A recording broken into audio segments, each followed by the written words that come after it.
Good morning, Professor Cabrera. How are you doing? Good morning. How are you? So nice to see you again today.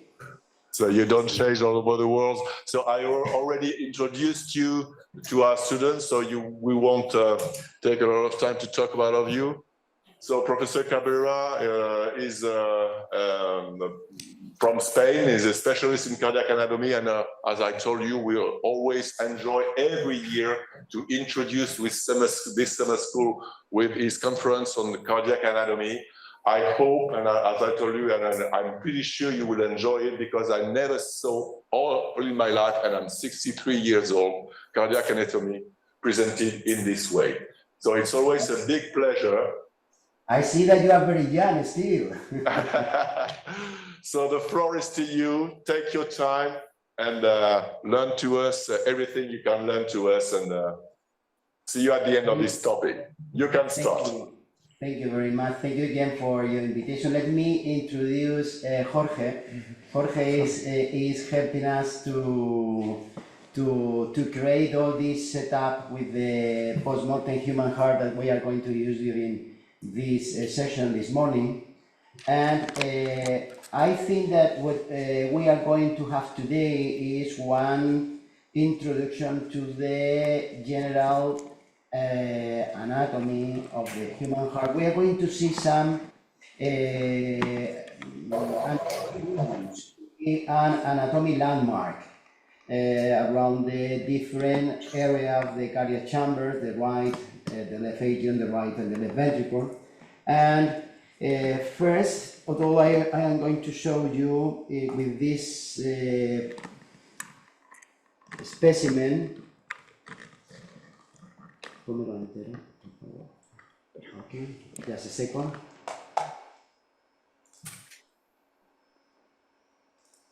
Okay. This is the first specimen that I am going to show you. Okay. Okay. And we are going to see in this specimen the groove, the border, the surface, and just to try to identify different anatomic regions that are going to be of interest for electrophysiologists. This is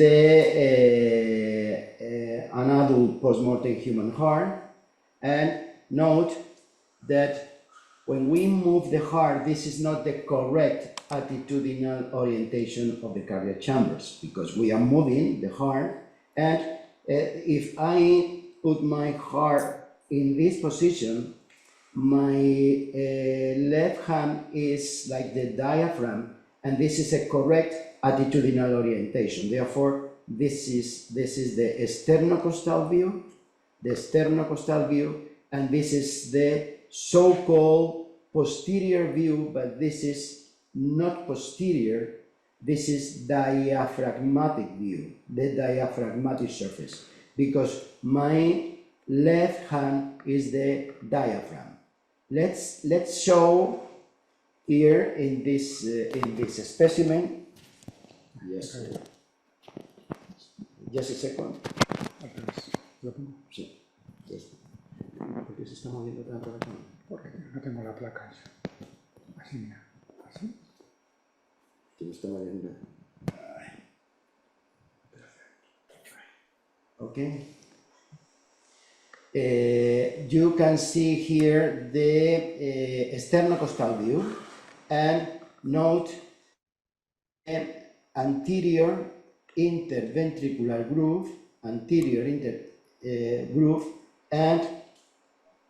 necesitas hacer algo. And this is the left ventricle, this is the right ventricle, and note that this is the pulmonary artery.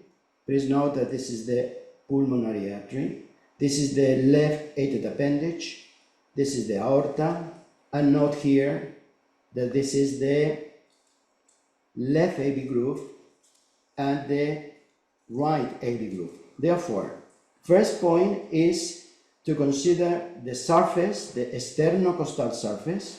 This is the diaphragmatic surface, and this This is the right bordered, and this is the left bordered. Please note that the right bordered is acute bordered. This is, all this area is acute bordered. And all this area that is surrounding by the branches of the right coronary artery, this is the acute margin. And here you can see the left AV groove, and this is the circumflex artery. Note that this is the anterior interventricular groove, and all this artery, this is the obtuse marginal artery, because are running through the obtuse margin. Here you can see that this is obtuse, the left, and this is acute. Therefore, two bordered, the obtuse bordered, the acute bordered, the marginal artery with the origin of the right coronary artery through the acute bordered, that are acute marginal artery. All this area that you can see here corresponds to the right ventricle. This is the pulmonary artery, and note that the pulmonary artery is anterior to the aorta, and the more posterior is the superior and inferior vena cava. This is the right atrial appendage, this is the left atrium, and anteriorly, this is the left atrial appendage. Here, you can identify the area that corresponds to the left ventricular submit. We are going to see all these anatomic structures posteriorly. Please note, therefore, that from an epicardial point of view, we can see this area that we have removed the fibrous pericardium, and at the same time we have removed the parietal layer of the serous pericardium. Therefore, this is the epicardium or visceral layer of the serous pericardium. For this region, we use the term epicardial view because this is the epicardium. But please note that here you can see the orientation of the fibers, because we have also removed the subepicardial fibers just to see the arrangement of the myocardium. And therefore note that when we move our catheter inside the right or the left ventricle, we are in the area that corresponds to the pericardial space between the visceral layer of the serous pericardium and the parietal layer. We have removed the parietal layer of the serous pericardium and the fibrous pericardium. Then let's go again to visualize from an epicardial point of view in this human heart the area that corresponds to the diaphragmatic view. This is not inferior, this is diaphragmatic. When we are using the term inferior or right or left posteroseptal region, this is not septum. We are going to see that the only septum is the fossa ovalis or the atrioventricular septum, and this is the area that corresponds to the paraseptal regions. This is the inferior left and inferior right paraseptal region. Note all the right AV groove, the right AV groove, and the right AV groove, that this is the right coronary artery surrounding the area that corresponds to the tricuspid valve. This is the tricuspid valve annulus, and note the right coronary artery, and you can see here the area that corresponds to the inferior interventricular groove, the so-called posterior interventricular groove, but please note that this is not posterior, this is inferior. We identify the anterior interventricular groove. This is the anterior descending artery, and this is the inferior interventricular groove. Therefore, the junction between the left AV groove, note that this is the circumflex artery, the artery that is surrounding the mitral annulus in the left AV groove, and the right AV groove, the right coronary artery, with the inferior interventricular groove, and note that this is the superior vena cava, the inferior vena cava, and the interatrial groove. This is the interatrial groove, that there are only one, that this is posterior. Therefore, this is the area that corresponds to the cross of the heart. The cross of the heart, therefore, is the junction between the right and the left AV groove, the inferior interventricular groove, and the posterior or the interatrial groove. Let's go again anteriorly, and please note this area. This is the area that corresponds to the transverse sign of pericardium. Note that the transverse sign of pericardium is posterior in relation with the aorta and the pulmonary artery. Therefore, all this area corresponds to the atrial chamber. This is the left atrium, this is the superior vena cava, this is the right atrial appendage, and all this area, this is the transverse sign of pericardium.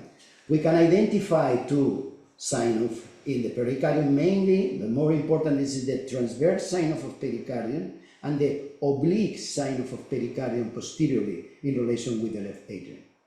The transverse sign of pericardium, this is an important anatomic landmark because we are in anatomic relationship with the aorta, and sometimes when we perform the transeptal approach from the right to the left atrium, we introduce our contrast in the transverse sign of pericardium because we have the transeptal punction orientated anteriorly and superiorly. In this case, you can see that this is the transverse sign and note this artery. Can you focus this artery? This is this artery. This artery is located between the superior vena cava and the right atrial appendage. This area epicardially that you can see here, note that this is the right atrium, the superior vena cava, the inferior vena cava, and note this area epicardially that this is the groove and the area that correspond to the endocardially to the terminal crest.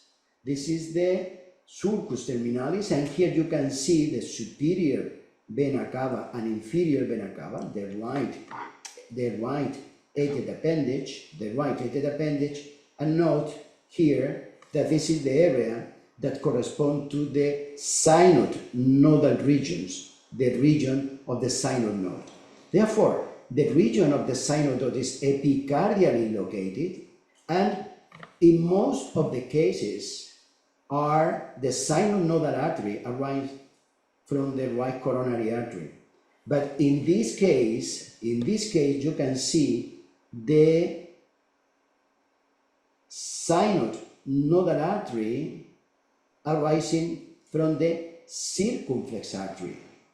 You can see that this is the circumflex artery and the synod nodal artery, and this happen in 20% of the cases.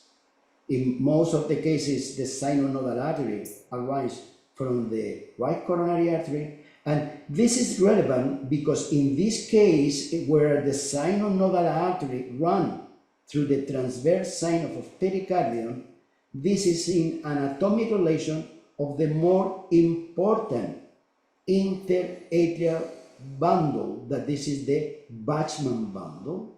The Bachmann bundle is this area, the right and the left wall extension of the Bachmann bundle. Here you can see this is the superior vena cava, and all this area correspond to the Bachmann bundle. The Bachmann bundle are therefore in anatomic relationship with the transverse sign of pericardium, and we are going to see the leftward extension of the Bachmann bundle here between the pulmonary vein and the left atrial appendage. This area epicardially, this is the leftward extension of the Bachmann bundle. Endocardially, this is the ridge of the left atrium, and here we are going to see in some specimen that this is the area of the Marshall vein. Therefore, the branches of the circumflex artery, the leftward extension of the Bachmann bundle, the Marshall vein, in this epicardial area of the left side of the heart in relation with the left superior pulmonary vein and appendage. If we go to this second specimen, you can see again that this is the anterior interventricular groove. This is the pulmonary artery. This is the right coronary artery. This is the acute bordet, and this is the obtuse bordet, the left bordet, and therefore these arteries are the obtuse marginal artery, and these are the acute marginal artery. You can see here that the area that corresponds to the right ventricle, the triangular form of the right ventricle here, you see the right ventricle, the acute border, and the inferior interventricular groove. The inferior interventricular groove that you can see here, this is 50-50 when we see the inferior aspect of the heart. When we see anteriorly, a sternocostal view, this is 2/3, 1/3. Therefore, the right ventricle is mainly anterior, and the left ventricle is mainly left and posterior, lateral and posterior. Therefore, the right chamber are anterior in relation with the left chamber. In fact, the most posterior chamber in the heart is the left atrium. We need to understand the attitudinal orientation of the cardiac chambers. Note again, let's go to the pulmonary artery in relation with the aorta. Pulmonary artery is anterior, and note how is the different orientation of both.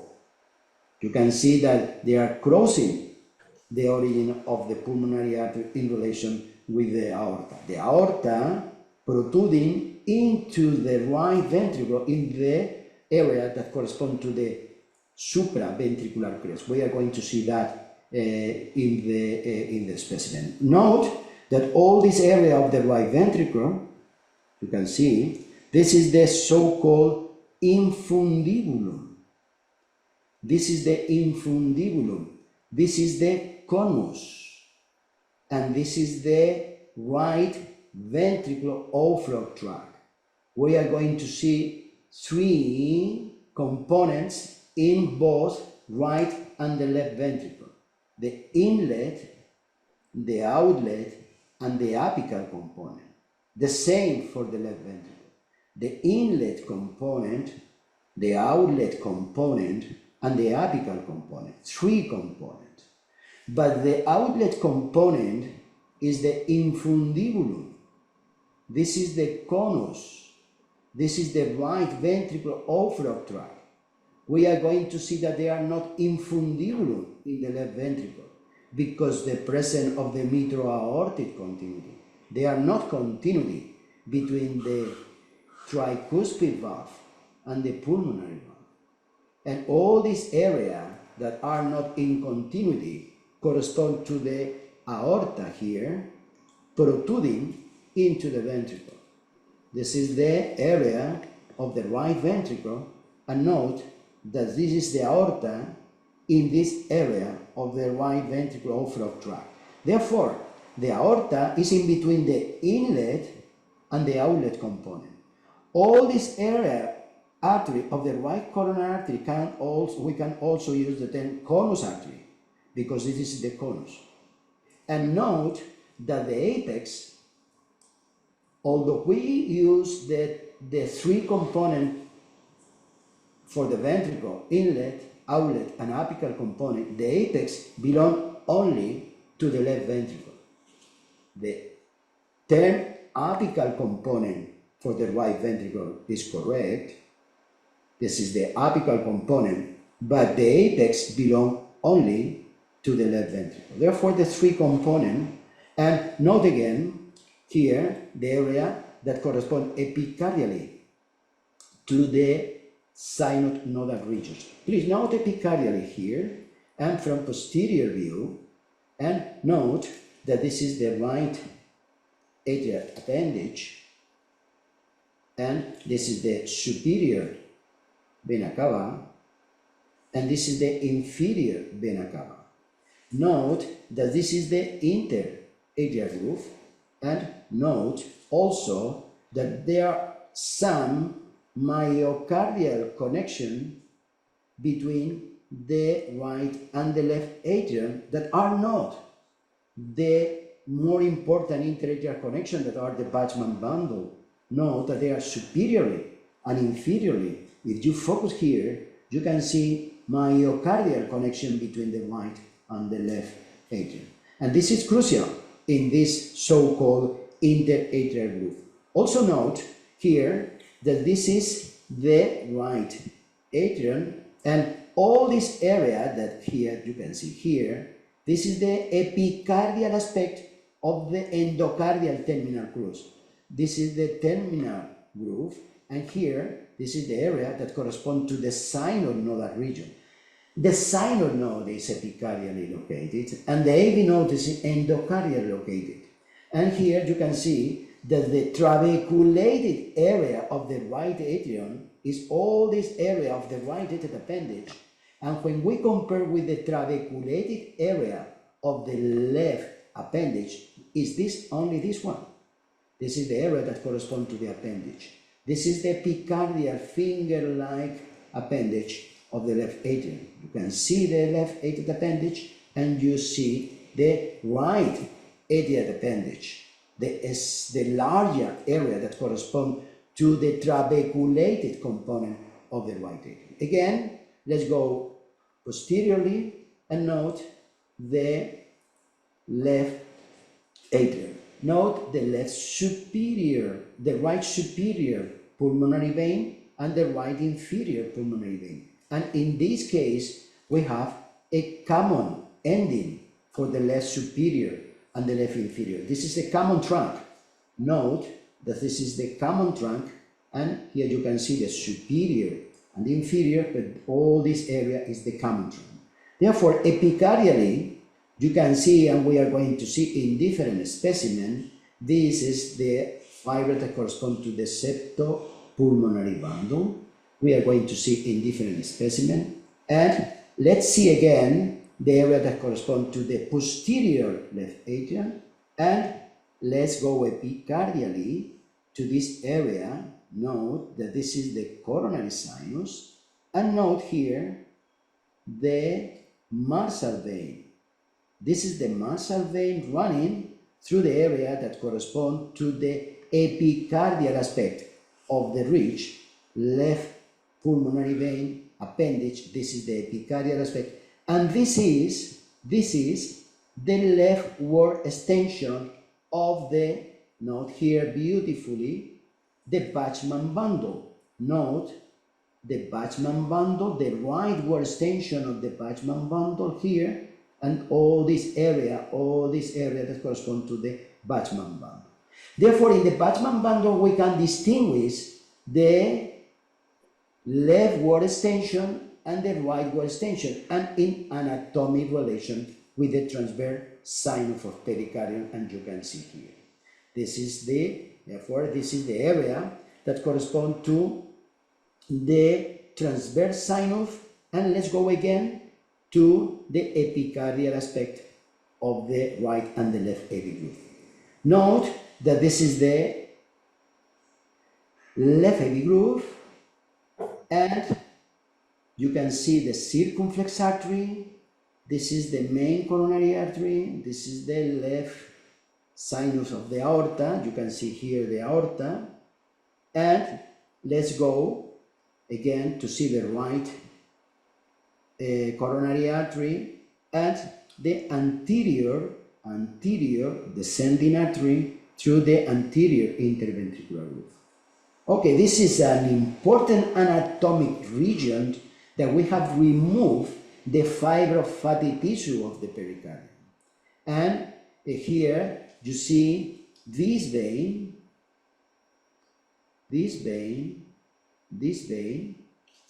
all this area in relationship with the anterior descending artery and with the circumflex artery.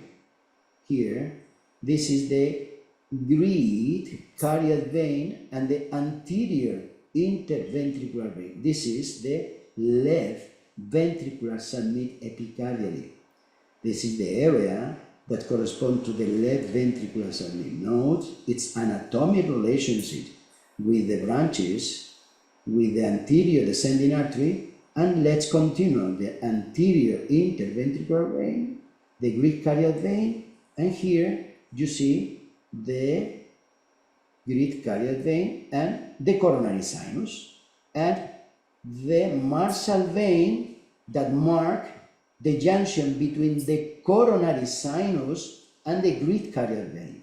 Therefore, the coronary venous system, we have the origin of the coronary venous system in the right atrium. We are going to see the orifice of the coronary sinus. You can see here this vein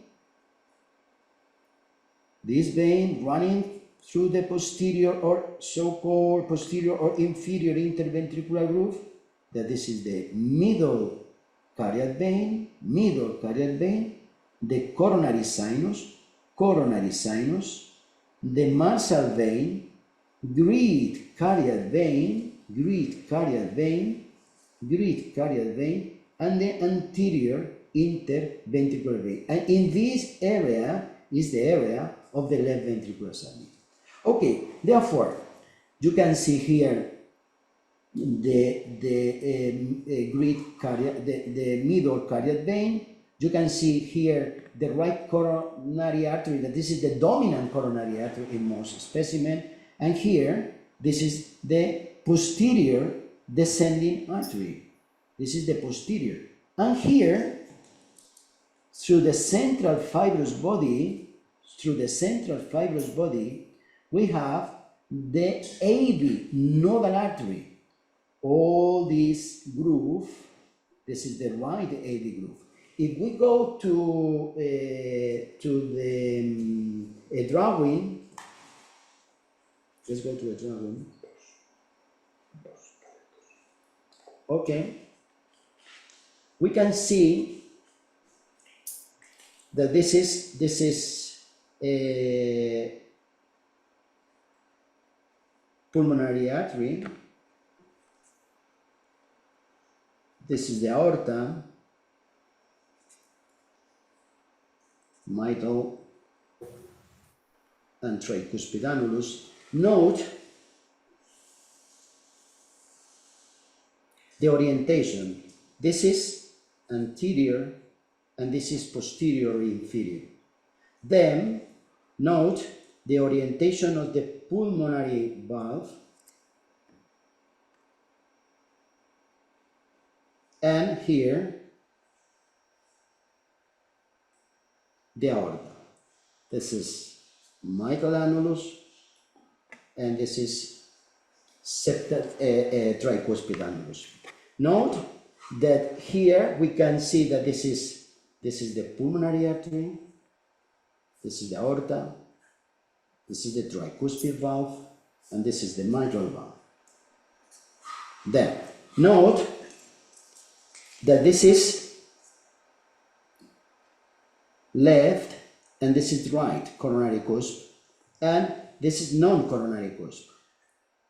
Therefore, the non-coronary cusp is posterior and right, and this is the And right, this is the left coronary cusp, and here you can see this artery surrounding the tricuspid annulus, and here this is the AV nodal artery, and this is the posterior descending artery. This is the right coronary artery.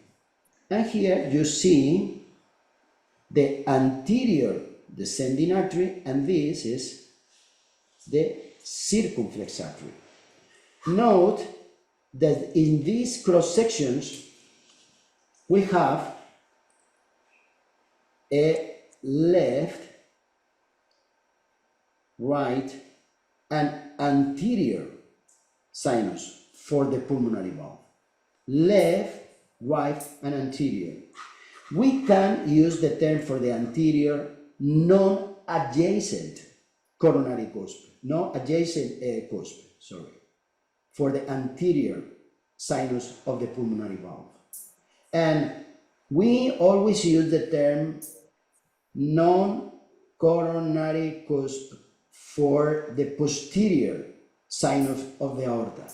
But in those cases in which we have an artery arising from the non that may have in 5% of the specimen, or some coronary anomalies, we should use the term adjacent coronary cusp.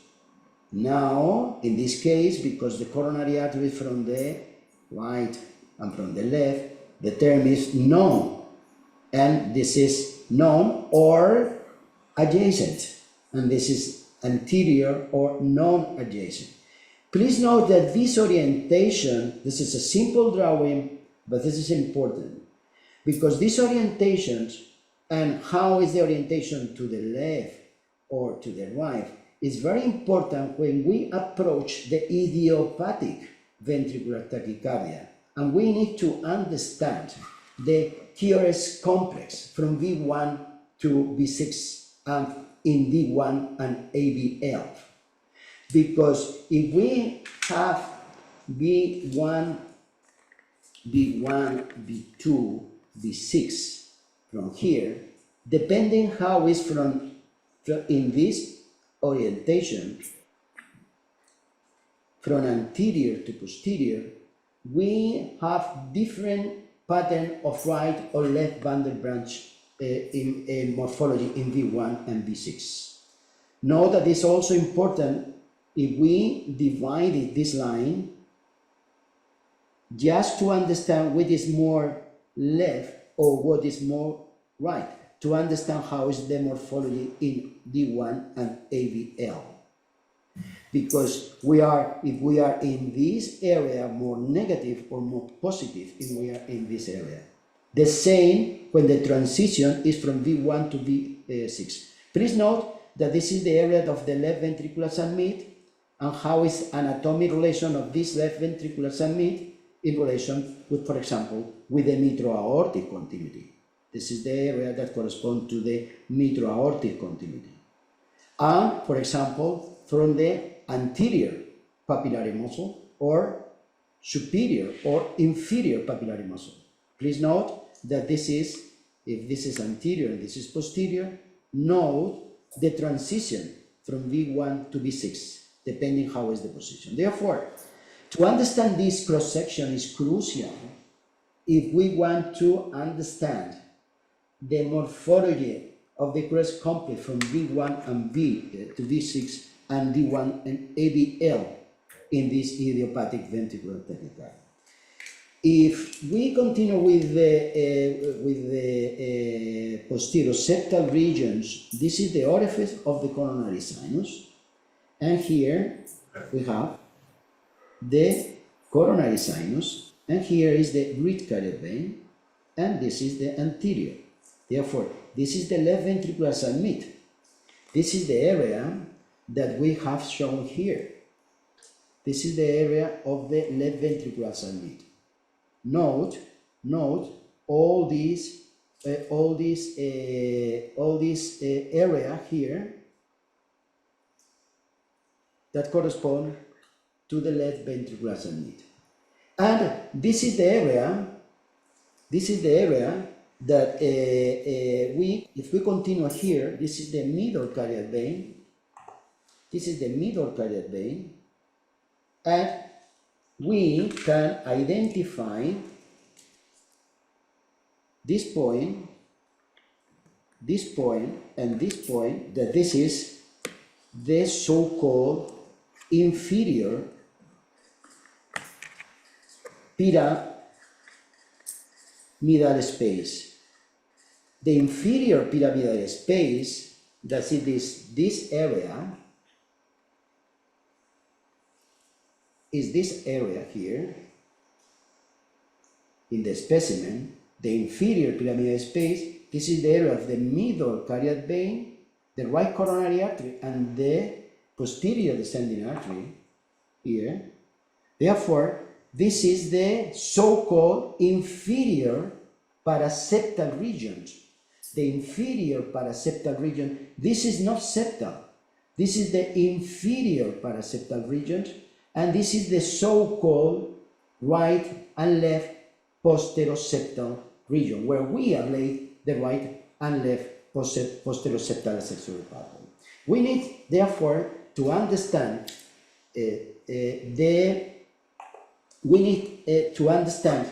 all this area of the inferior paraseptal region, that this is the area that correspond to the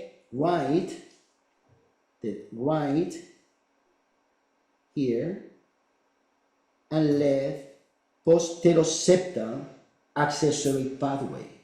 Therefore, this is not septal.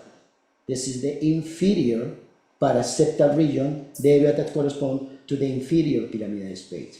Let's go again to visualize the area that corresponds to the mitro-aortic continuity. This is the mitro-aortic continuity. And here we can identify this and this. Therefore, we have this, the mitro-aortic continuity, and this one. This is the left fibrous trigon, and this is the right fibrous trigon. And the mitro-aortic continuity is connected by both the left and the right fibrous trigon. And here you can see in yellow the area that corresponds to the membranous septum. And this is the area, here you can see the AV nodal artery. This is the area of the penetrating AV bundle, the area of the His bundle, between the right fibrous trigon and the membranous septum. This is a crucial and important anatomic region, because the name of this region is the right fibrous trigon and membranous septum. This is the central fibrous body of the heart. The central fibrous body of the heart is an important anatomic region of the heart, that this is the area where the His bundle penetrates, and the area where the His bundle penetrates, this is the area of the recording area of the His, and this is very important to understand the physiological approach for patient, the physiological patient. Let's go again to the specimen, and let's see here in this heart the component of the cardiac chambers. Note here that this is an endocast. This is we have introduced, in this case, we have introduced silicone inside the heart, and we with this silicone we remove the tissue just to visualize the anatomic relationship between the right and the left chambers. Note that from anatomic point of view, this is anterior, this is the apex of the heart, this is the left atrium, you can see the left ventricle, sorry, you can see the morphology of the left ventricle. When you compare with the morphology, endocardial morphology of the right ventricle, this is triangular form. This is trabeculation area, and this is the infundibulum. This is the infundibulum. This is the pulmonary artery. This is the pulmonary valve. You know that there are one that is anterior, right and left. And this is the infundibulum, the conus, the right ventricular outflow tract, and you can see that this is the area that corresponds to the tricuspid annulus. Therefore, this is the area in between the outlet and the inlet. This is the apical component. Outlet, inlet, apical component, the trabeculated apical component. This is the area that corresponds to the tricuspid valve. And if you see in this case, the area in between, the area that corresponds to the area in between the inlet and the outlet, this is the supraventricular crest. And this is not in fact a crest, this is the aorta protruding inside the ventricle, and the inlet, outlet, and apical component. When you see this in the left ventricle, you can see that there are one mitro-aortic continuity. This is the left atrium, and in this case also we have a common ending for the left pulmonary vein. This is the common trunk. This is right superior, right inferior, right appendage. This is the epicardial aspect of the ridge. You can see the finger-like appendage. You can see the commissure, the aorta, and this is the mitro-aortic continuity. For this region, we cannot identify in the left ventricle, the infundibulum or conus, because the presence of this mitro-aortic continuity. This mitro-aortic continuity that are connecting to a trigon, the right, the left, and the right trigon. And here, this is the area that we are going to identify the membranous septum. This is the subaortic outflow tract. And this subaortic outflow tract, this is the left ventricular outflow tract. We can use for both right and the left the term inlet, outlet, and apical component. And we can use the term right and left ventricular outflow tract, but they are not infundibulum in the left. You can see here, we have seen this in the specimen. Note the close anatomic relation between the left, the right superior pulmonary vein, and the superior vena cava. Far field potential. This is crucial to understand because they are a close anatomic relationship. This is the area that corresponds endocardially to the terminal crest, superior and inferior, and this is the trabeculated right atrium. Let's go therefore to the right chamber, and this is in this specimen. You can see the right atrium and the right ventricle. Note that this is the aorta, and this is the area that we have used the term supraventricular crest. This is the supraventricular crest. This is the infundibulum endocardially. This is the area that corresponds to the conus, the right ventricular outflow tract. Note the pulmonary artery, and note the trabeculation in the right ventricle. Let's go to the area that corresponds to the right atrium. This is the superior vena cava. This is the Eustachian valve and the Eustachian ridge. If you focus, you can see that this is the area of the vestibule of entrance to the tricuspid valve. And this is the tricuspid valve. This is septal leaf of the tricuspid valve. This is the Eustachian valve. This is the Eustachian ridge. And intramyocardially here, we have the area that corresponds to the tendon of Todaro. This is the orifice of the coronary sinus. This is the Tevesian valve, and this is the area of the cavo tricuspidismus. This is the subtevezian pouch, and the pouch is in between the Eustachian valve and the Eustachian ridge and the septal leaflet of the tricuspid valve. Three anatomic regions that we need to understand here in the right atrium. The regions of the synod node. The region of the synod node, we have seen that this is the area between the superior vena cava and the area that corresponds to the appendage. Here you see that this is this area. This is this area. And this is the terminal crest. Note the terminal crest here and this anterior and posterior pectinity muscle. The terminal crest, the region of the synod node, the region of the terminal crest, because some tachycardia, synonodal rental tachycardia, inappropriate sinus tachycardia, or atrial tachycardia arising from this thicker terminal crest. You can see the thickness of the terminal crest here. The changes in fibrous orientation and its anatomic relation with the pectinity muscle. And it's ending into the area that corresponds to the vestibule of the tricuspid valve.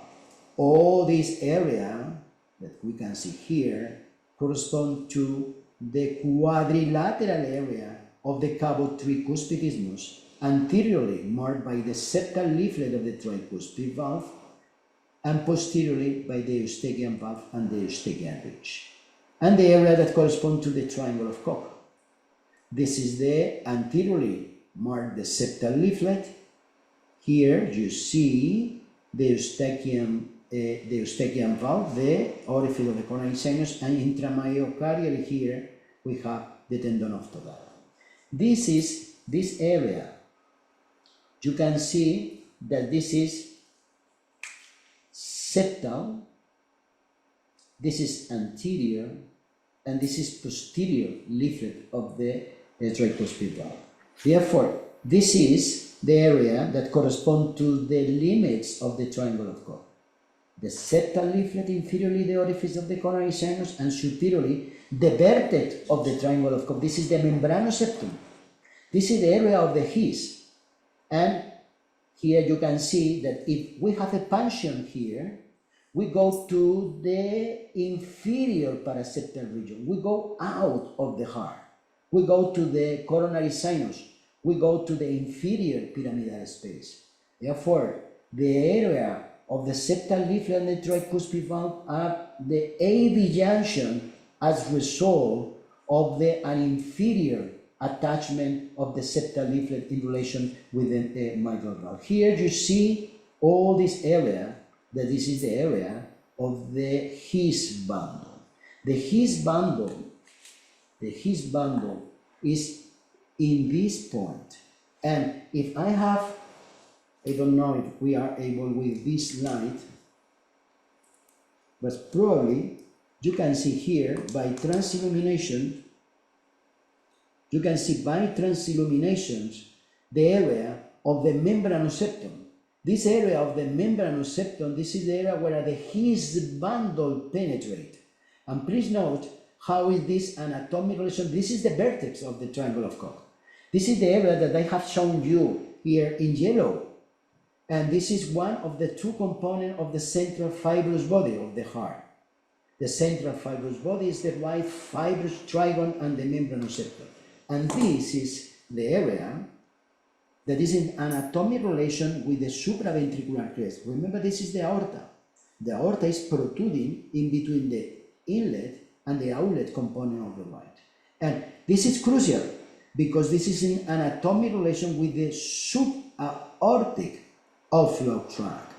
And the His bundle penetrates here and goes through this area, through this papillary muscle, in relation with this. This is the conus or medial papillary muscle, and this is the more important trabeculation in the right ventricle.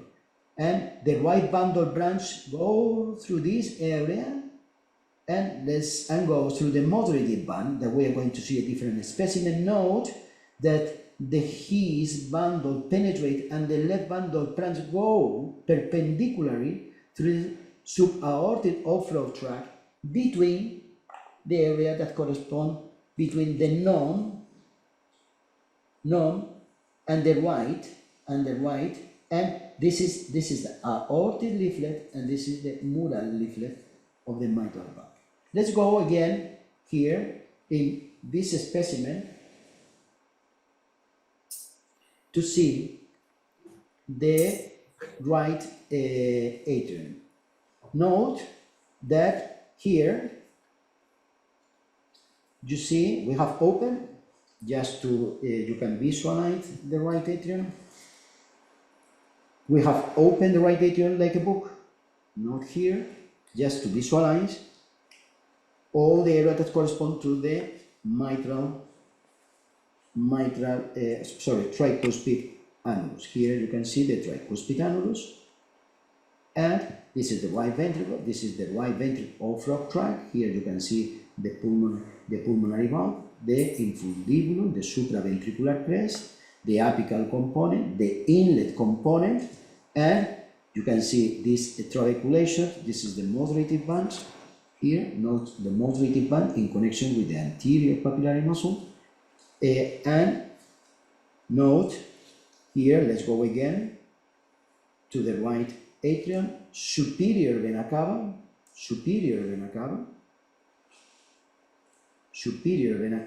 This is the fossa ovalis. You can see the ring, and note by transillumination the fossa ovalis, and this is the area that corresponds to the orifice of the coronary sinus. Note that this is the small Tevesian valve, and the terminal crest, and it's ending into the anterior and posterior pectinate muscle. This is the trabeculated right atrium. This is the appendage. Note that this is the appendage, and this is the area between the appendage and the superior vena cava epicardially. This is the area that corresponds to the synod nodal regions epicardially. And here, in this area of the triangle of Koch, we can see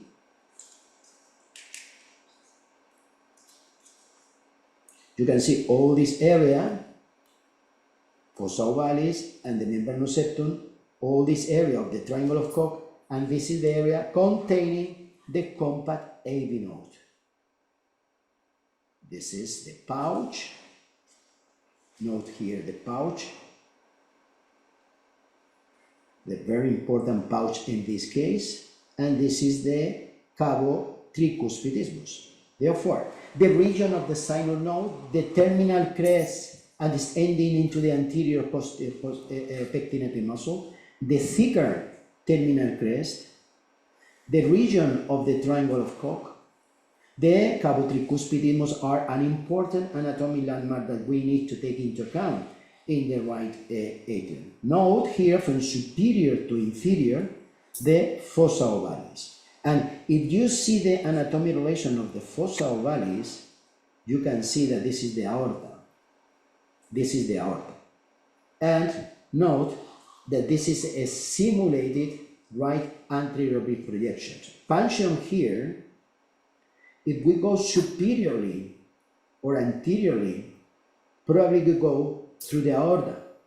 Therefore, to go to the left atrium, my finger are in the left atrium. To go, the punction should be more inferior and more posterior, just to go to this area that corresponds to the fossa ovalis in the left atrium. This is the left atrium, and my finger is here. Note again in the fossa ovalis, and note in simulated right anterior deprivation of the aorta. The aorta is anterior and the aorta is posterior. And here we have in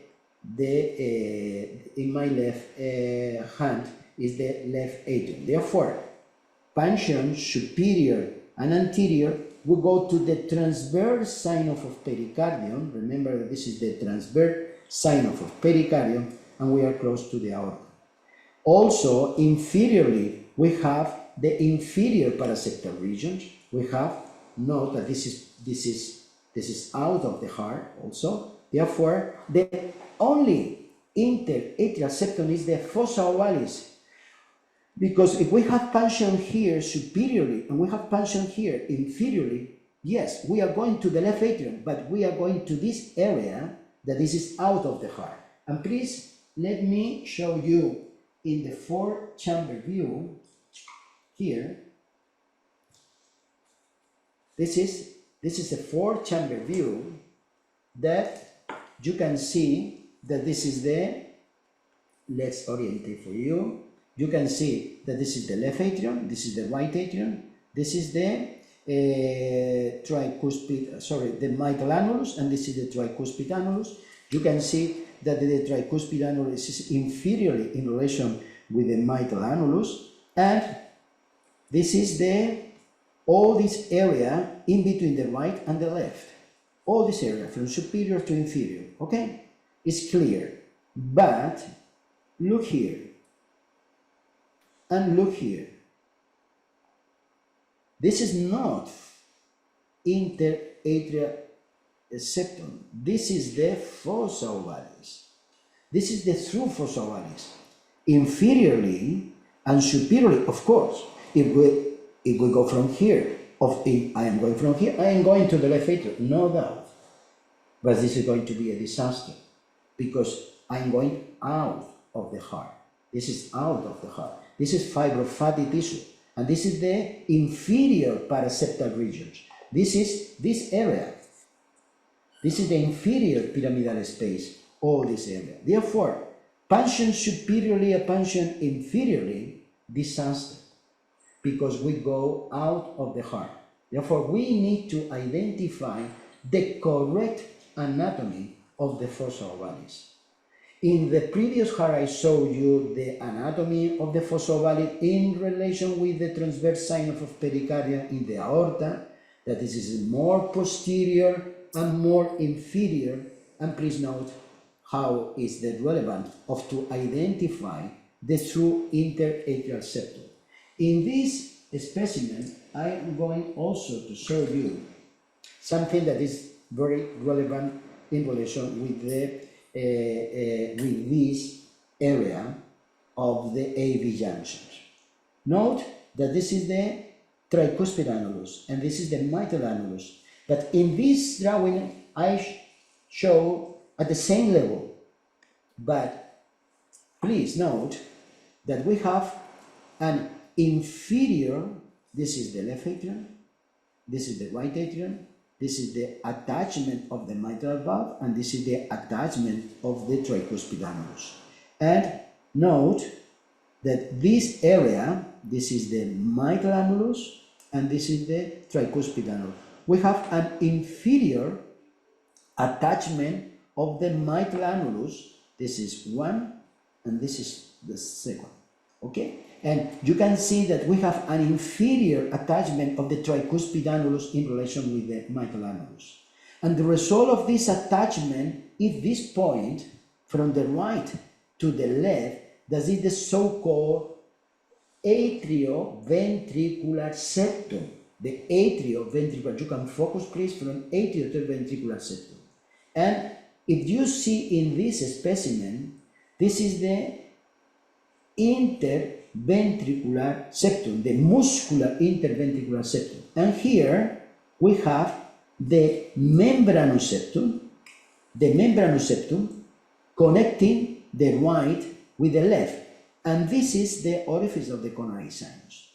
And this membranous septum with an atrioventricular and interventricular component of the membranous septum is this area. And this is the area where the His bundle penetrated, the membranous septum, the atrioventricular membranous septum. Let's go to a new specimen here that you can see beautifully. Sorry. I lost my micro. Okay, my micro is now connected.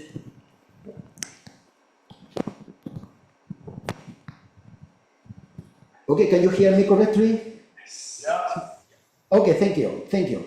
Here you can see in this four-chamber view, note that this is the left atrium, this is the right atrium. Note the AV groove, remember, this artery and this artery, this artery and this artery here. Therefore, this is the circumflex artery, this is the right coronary artery, and here you can see the muscular interventricular septum. This is the left ventricle, you can see that it's thicker, and this is the right ventricle that you can see that is thinner, and you can see one papillary muscle and one papillary muscle. Note the attachment of the middle annulus and the attachment of the tricuspid annulus.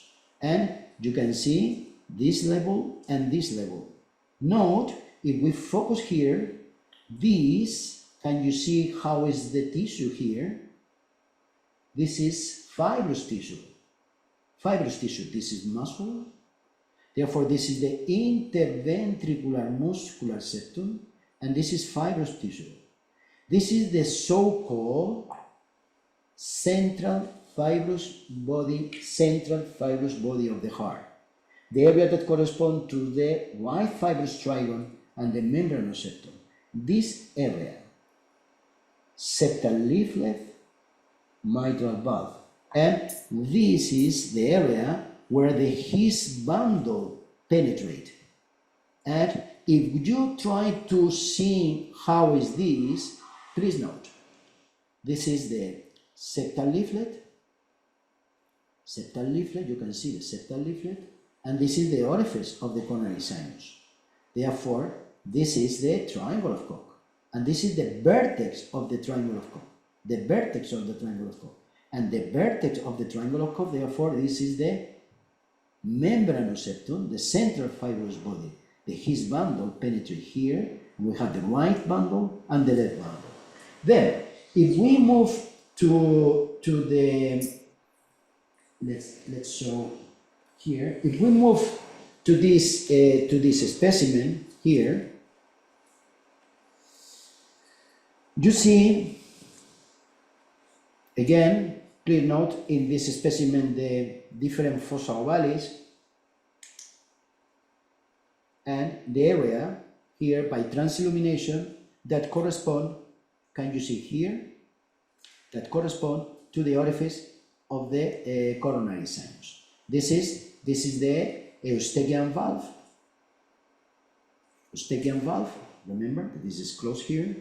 I have opened like a book, and this is the area that corresponds to the terminal crest. This is the vestibule of entrance to the tricuspid valve, the septal leaflet, the orifice, and all this area. This is the area that corresponds to the triangle of Koch.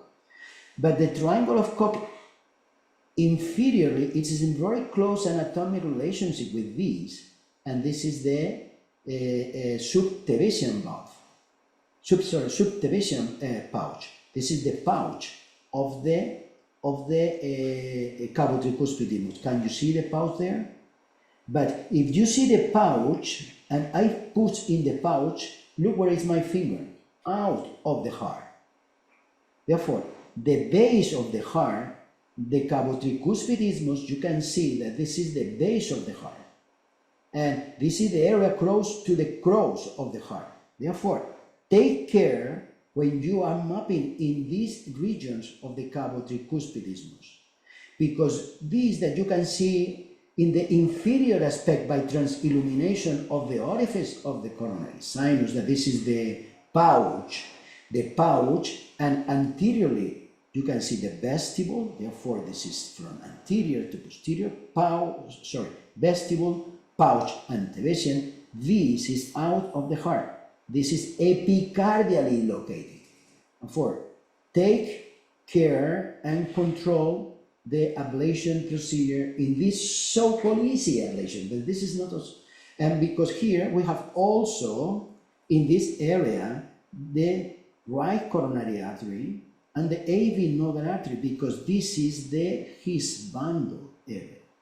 And if we go to open here, you can see the membranous septum. Note the membranous septum, and let's show the membranous septum here, and this is the vertex of the triangle of Koch.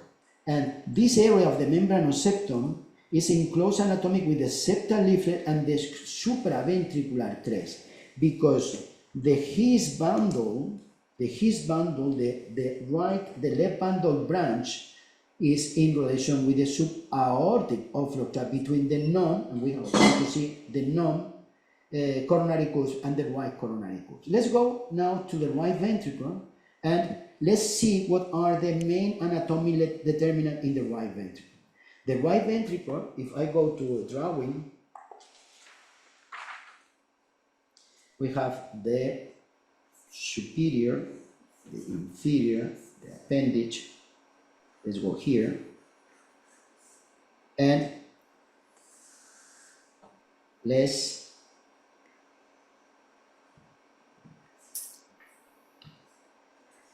and here between the tricuspid valve and the pulmonary artery, tricuspid valve, between the outlet and the inlet component, we have this is the aorta.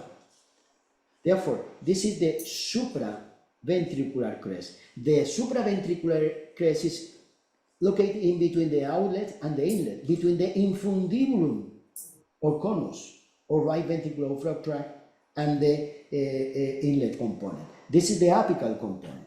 Therefore, the main anatomic trabecula that we need to identify is this trabecula with a superior insertion or infundibular insertion, that is the septomarginal trabecula. And here we have the moderated band. Therefore, the moderated band connects the septomarginal trabecula with the anterior papillary muscle. We have the inferior and we have the conus or the medial papillary muscle. Three papillary muscle, inferior, anterior, and the conus. The conus is in relation with the infundibulum, and the conus is in relationship with the right bundle branch that is here. The right bundle branch is in anatomic relation with the conus and with the septomarginal and with the moderated band. And note here one trabeculation here laterally that are septoparietal trabeculation. Therefore, what are the anatomic landmarks in the right ventricle? In the right ventricle, we need to distinguish the important area of the right ventricular outflow tract, the infundibulum or the conus.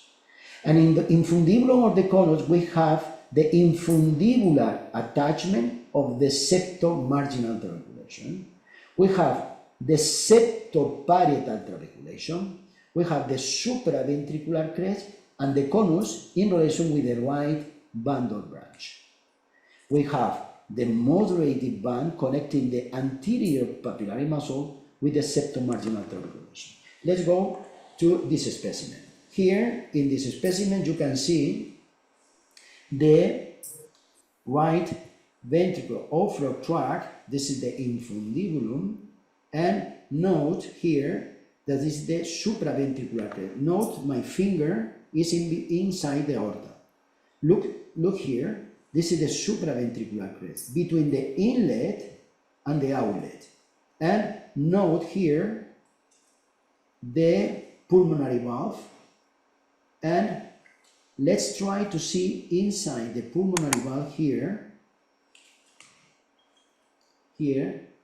the presence of myocardial tissue within the sinus of the pulmonary valve. Therefore, this is not like the tricuspid or mitral annulus. This is not a true annulus. This is the virtual annulus. the pulmonary valve. Here we have commissure, and this is connective tissue. This is artery incorporated within the sinus.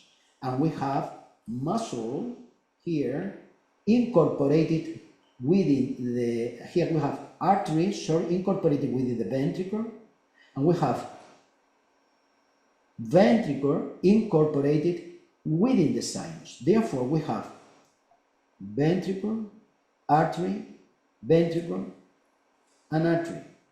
This is the different attachment of the sinus within the ventricular arterial junction, but we have this virtual annulus. Therefore, I remember this is connective tissue in the commissure, and we have myocardial tissue within the artery. Sometimes we need to go above the pulmonary valve to reach the arrhythmia substrate. And here you can see the conus papillary muscle, and note here the trabeculated, the septoparietal trabeculation, and this is the large septomarginal trabeculation that is in the septum. And in continuity, here we have broken, but this is the area that corresponds to the moderative band. This is the moderative band. We have different anatomy of the moderative band. Let's see. In this specimen, you see the moderative band here. In connection that we have destroyed, and you can see here, you see that this is the anterior papillary muscle. This is the same connection that this one.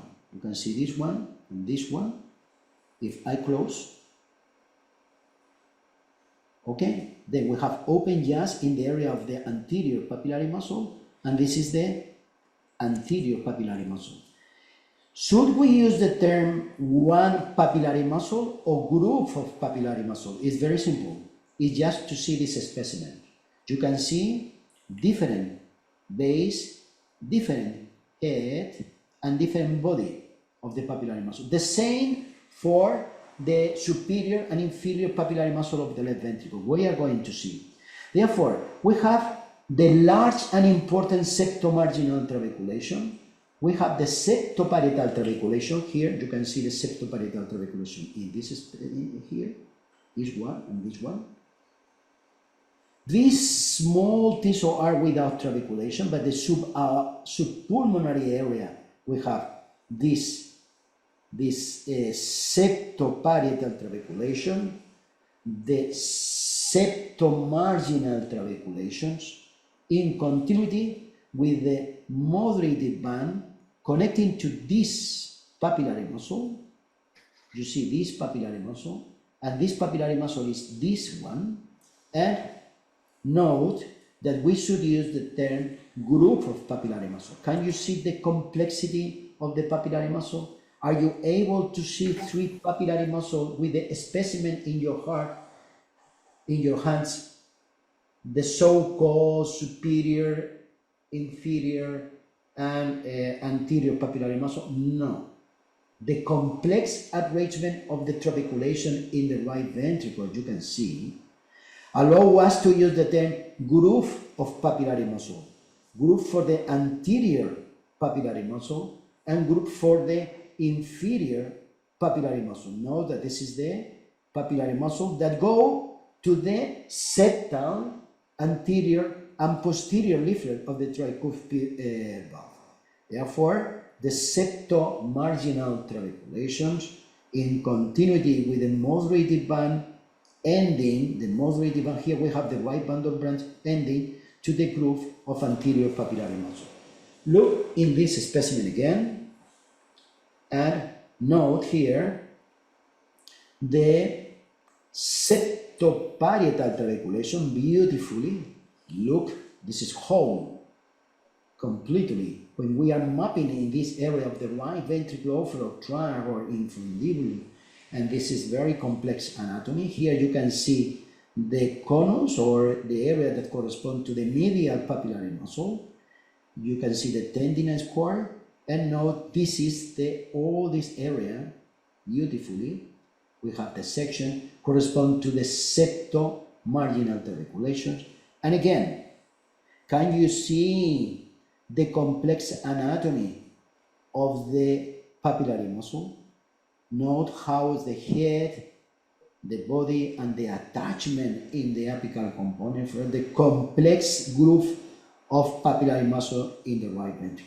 Therefore, the right ventricle, anatomy landmark of the right ventricle, the inlet component with the tendinous cord and the papillary muscle, the apical component, the apex apical component of the right ventricle, the outlet component, the infundibulum, the conus, the right ventricular flow tract, the supraventricular crest, that this is the aorta protruding in between the outlet and the inlet component. This is the right coronary artery. Here you can see this is an infundibulum. They are not infundibulum in the left ventricle, but because they are not continuity. They are continuity in the left ventricle between the mitral and valve and the aorta, and here you can see the septoparietal trabeculation. When we see this area, you can see the right and now the anterior descending artery, and let's go here to see the left ventricular chamber. Note here the left ventricle and the left atrium. You can see that the smooth walled area, and this is the venous component. When we try to see the component of the atrium, we need to identify three components and the left atrium. One is the fossa ovalis. That's here the fossa ovalis in this specimen. You can see the fossa ovalis here inferiorly. You see here, and note the Chiari network beautifully. Can you see the Chiari network here? And this is the fossa ovalis, the through interatrial septum here. Now this is in the left atrium, and now you can see here. Okay, we have the fossa ovalis, the appendage, the vestibule, and the smooth component. These are the four components. Therefore, the smooth component for the left atrium is mainly smooth, as you can see here. This is the left atrium, and note from the right, where is the fossa ovalis here. Look that if I use this specimen, seems to be that the fossa ovalis is here, but this is like a pocket. Note that this is like a pocket in the left atrium. The left atrium have four components: the venous component, the appendage, and the vestibule, and the septum or the fossa ovalis. Let's go to see before to go to the left ventricle. ¿Cómo nos tiempo? Just to ask him about my time.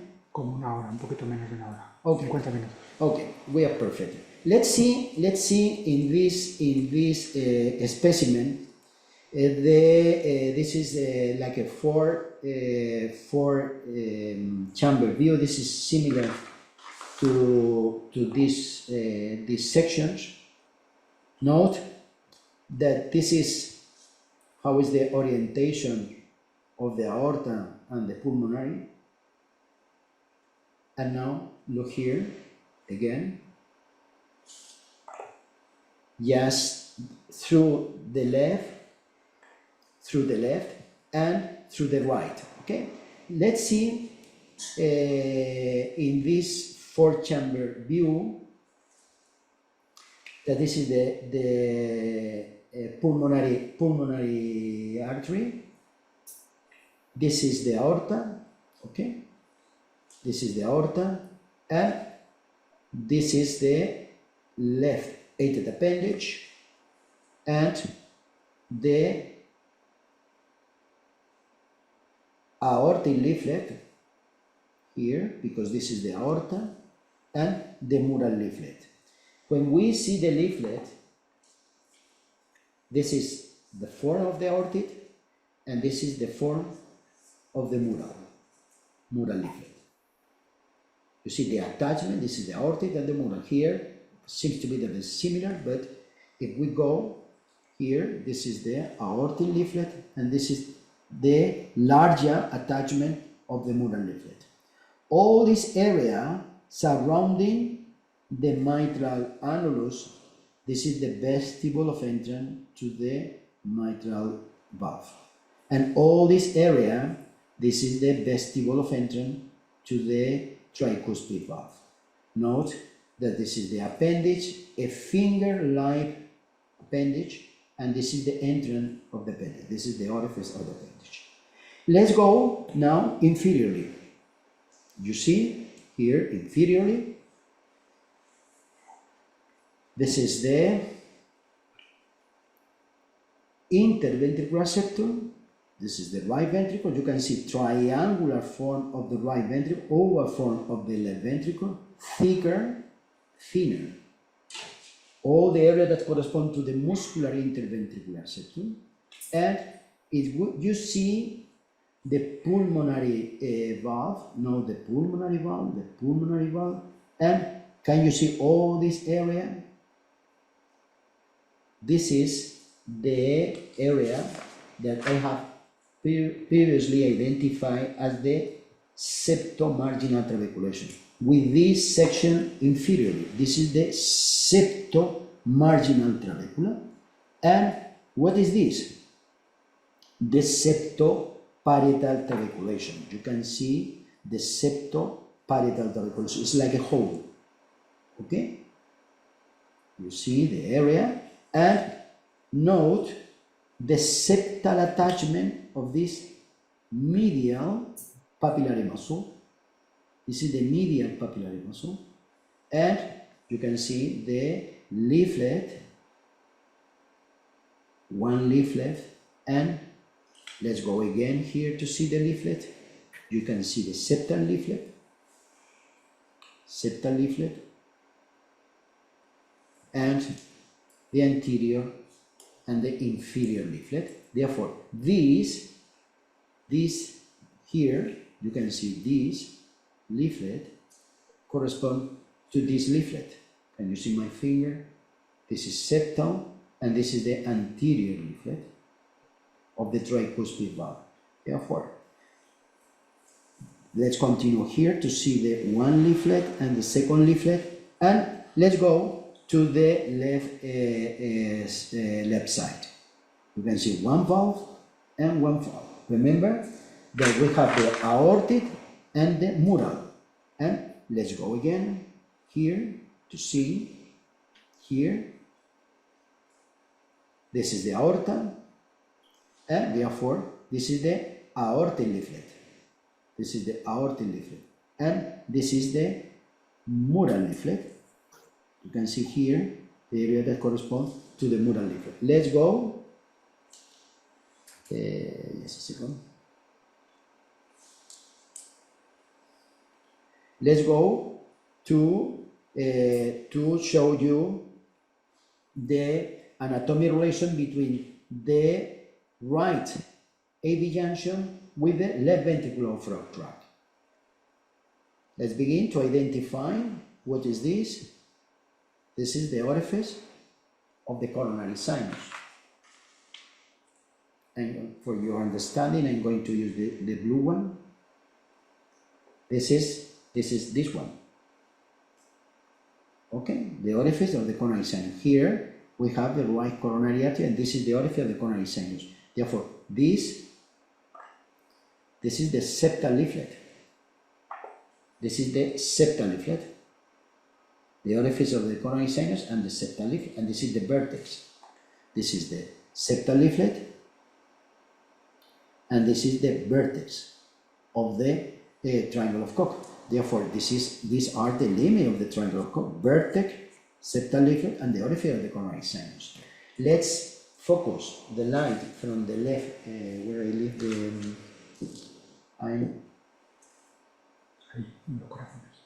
Okay.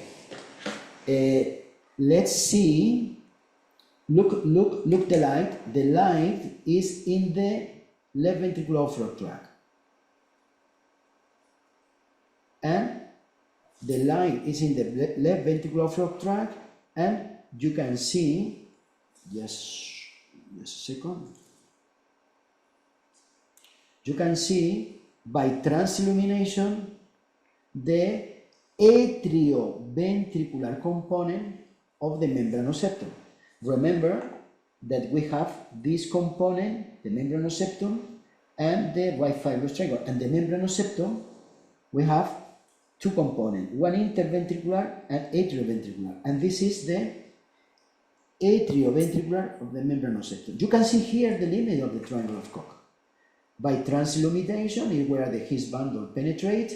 In blue is the coronary sinus, and here you can see the septal leaflet of the tricuspid valve. Therefore, these are the limits. And the His bundle penetrates here, and where the His bundle appear? Let's go now with transillumination in this area, and let's go to the left side. And here you can see the left side. And the left side, this is the left ventricular outflow tract. And what is this? Let's show here again and close. And now let's show you that this is the aorta. And now in the aorta we have identified node that is posterior, right, and the left. Let's go to see that this is node, this is right, and this is left, because we have opened, but you can see that this is node, right, and left. Therefore, between node and right, we have this one, this area, and this is the membranous septum. Let's go again, and let's identify by transillumination, let's identify what are we seen in this area of the left ventricle. We have this aortic leaflet of the mitral valve, this one. This is this one, this aortic leaflet of the mitral valve. We have all this area that correspond to the mitro-aortic continuity. This is the mitro-aortic continuity here. And what is connecting the mitro-aortic continuity? The left and the right fibrous triangle. Let's go to identify, because this is left, this is known, and this is right. This is known, that is posterior, this is right, and this is left. And the left, that this is this one, is connecting this that you can see here. This is the left fibrous triangle with the right fibrous triangle, the mitro-aortic continuity. These are the commissure. And here we have the right fibrous triangle, and the right fibrous triangle with the membranous septum, the His bundle penetrate here. This is the area that corresponds to the central fibrous body of the heart. Every electrophysiologist needs to know this correctly. What is the central fibrous body of the heart? The area with the membranous septum and the right fibrous triangle. Now I'm going again to transilluminate from the left side and from the right side, sorry. And you can see here by transillumination the membranous septum, and note all this area of the left ventricular outflow tract from the left to the right.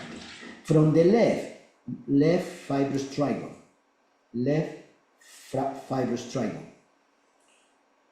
mitro-aortic continuity, commissure, mitro-aortic continuity, aortic leaflet, right fibrous triangle and membranous septum. This is the central fibrous body. the left bundle branch appear here.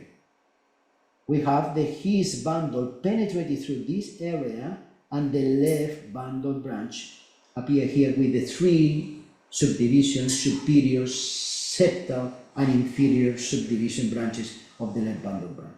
Therefore, all this area of the left ventricular outflow tract is crucial when we want to understand its anatomic also relation with the right ventricular outflow tract. Let's go to understand, before to go to the left ventricle, the anatomic relation between the right and the left ventricular outflow tract. First, note how is the crossing orientation. You can see the crossing orientation between the right and the left. And this crossing orientation is also crucial to understand the aqueous complex. Not here the mitral-aortic continuity, here the mitral, and how is this anatomic relation between the right ventricular outflow. The first point is that this is superior in relation with the aorta. The pulmonary valve, the right ventricular outflow is superior in relation with the left ventricular outflow. Superior and right, inferior and left. And here you can see how is the orientation from an anatomic point of view. And try to see how is this one, and let's go now to this specimen. And let's see that this is the right ventricular outflow tract, and this is the pulmonary aortic subaortic left ventricular outflow tract. Look the orientation. This is the aorta, and the pulmonary valve. Note the aorta and the pulmonary valve. And let's see that when we are here, if we are in this area of the left ventricular outflow tract, this is thicker if we want to be in contact with the with the right ventricular outflow tract. Look this distance. Therefore, if we want to be in contact from the left with the right, we need to be inside the right coronary cusp, here inside, and this is the area that are in contact with the right ventricular outflow tract. Therefore, 2 points that are very relevant: a superior position of the pulmonary valve in relation with the aortic valve. First point. Second, different orientation. You can see one orientation and this orientation, different orientation of the right and the left ventricular outflow tract, and the need to be inside the site, to be close to the right ventricular outflow tract.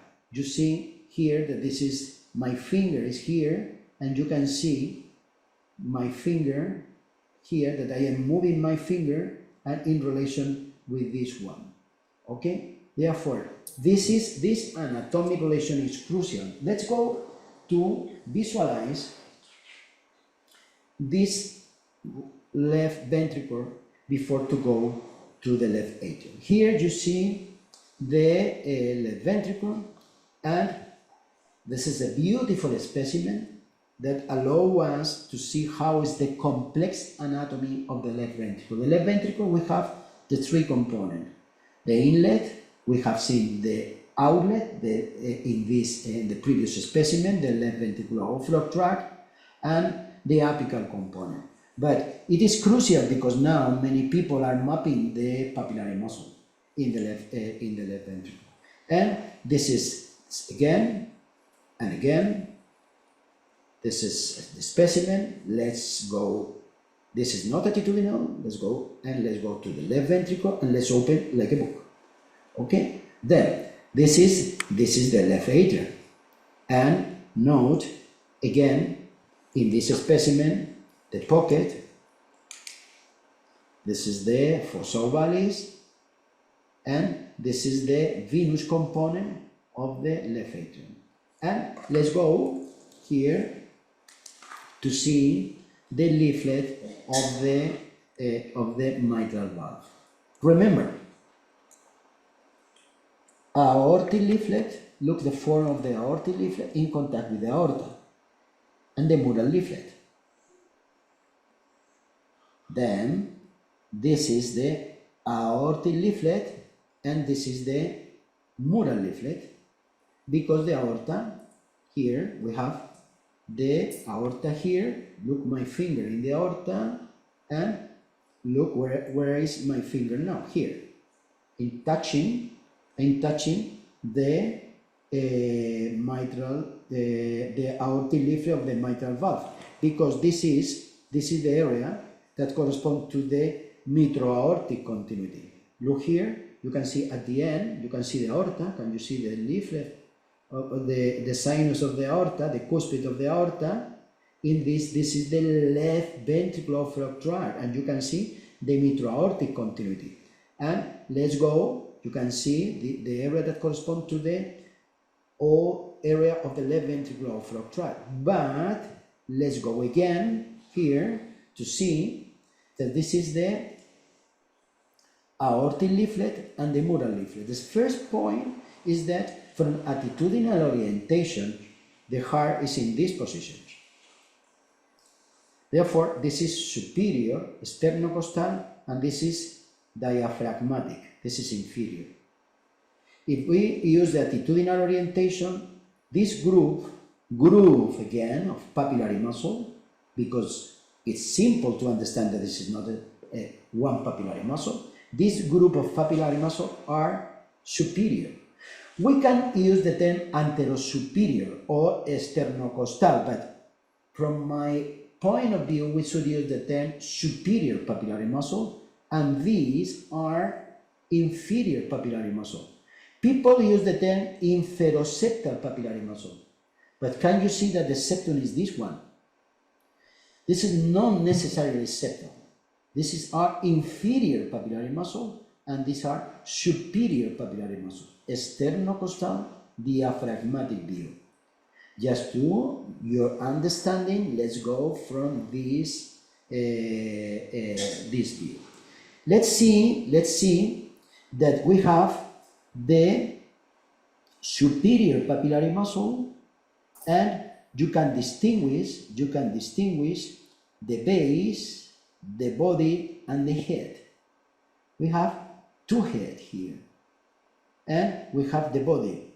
What are some anatomic determinants that are very relevant in this superior papillary muscle? Please note that the tendinous core of this anterior are not only to the aortic leaflet, but also to the mural leaflet. You can see the tendinous cord of both.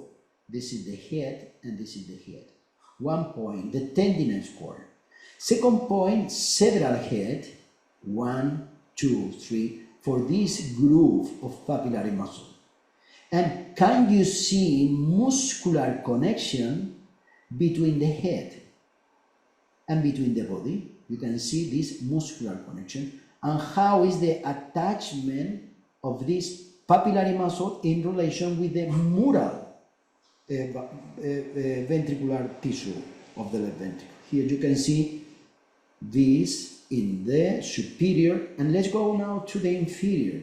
Also, the complex anatomy of the inferior or so-called inferoseptal that are not septal even. You can see again 3 head, body.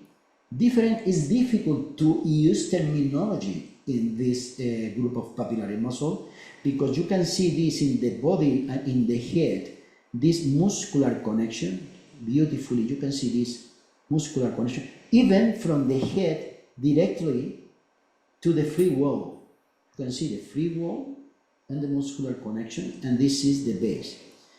Therefore, the complex anatomy of the papillary muscle is crucial. Now we are mapping this group of papillary muscle, and please understand how is also this muscular connection. Also, this is the apical trabeculation of the left ventricle. Note the beautiful trabeculation in this specimen. Therefore, the left ventricle, we can see in the left ventricle, sorry, just a second. We can see in the left ventricle, in this longitudinal section, this is the aorta, this is the left atrium, this is the thicker left ventricle. You can see the papillary muscle, the superior papillary muscle here, the groove of papillary muscle. Here you can see the groove of inferior papillary muscle. Again, in this specimen, you can see that this is not septum. The septum is this one. The right ventricle is this one. This is not septum. This is the inferior or diaphragmatic surface of the left ventricle. You can see the this is the left atrium. You please note the mitro-aortic continuity, and the aorta, and this is the outlet and the inlet at the same time. Therefore, there are continuity between the outlet and the inlet, the so-called mitro-aortic continuity. The left ventricular outflow tract and the aortic leaflet of the mitral valve. The superior and inferior groove of papillary muscle. And here you see the area that corresponds to the right, and note the non and the right. Note that this is the orientation in this specimen. Okay, let's go here to understand the mitro again, to the what we show at the beginning from the area that corresponds to the left ventricular summit.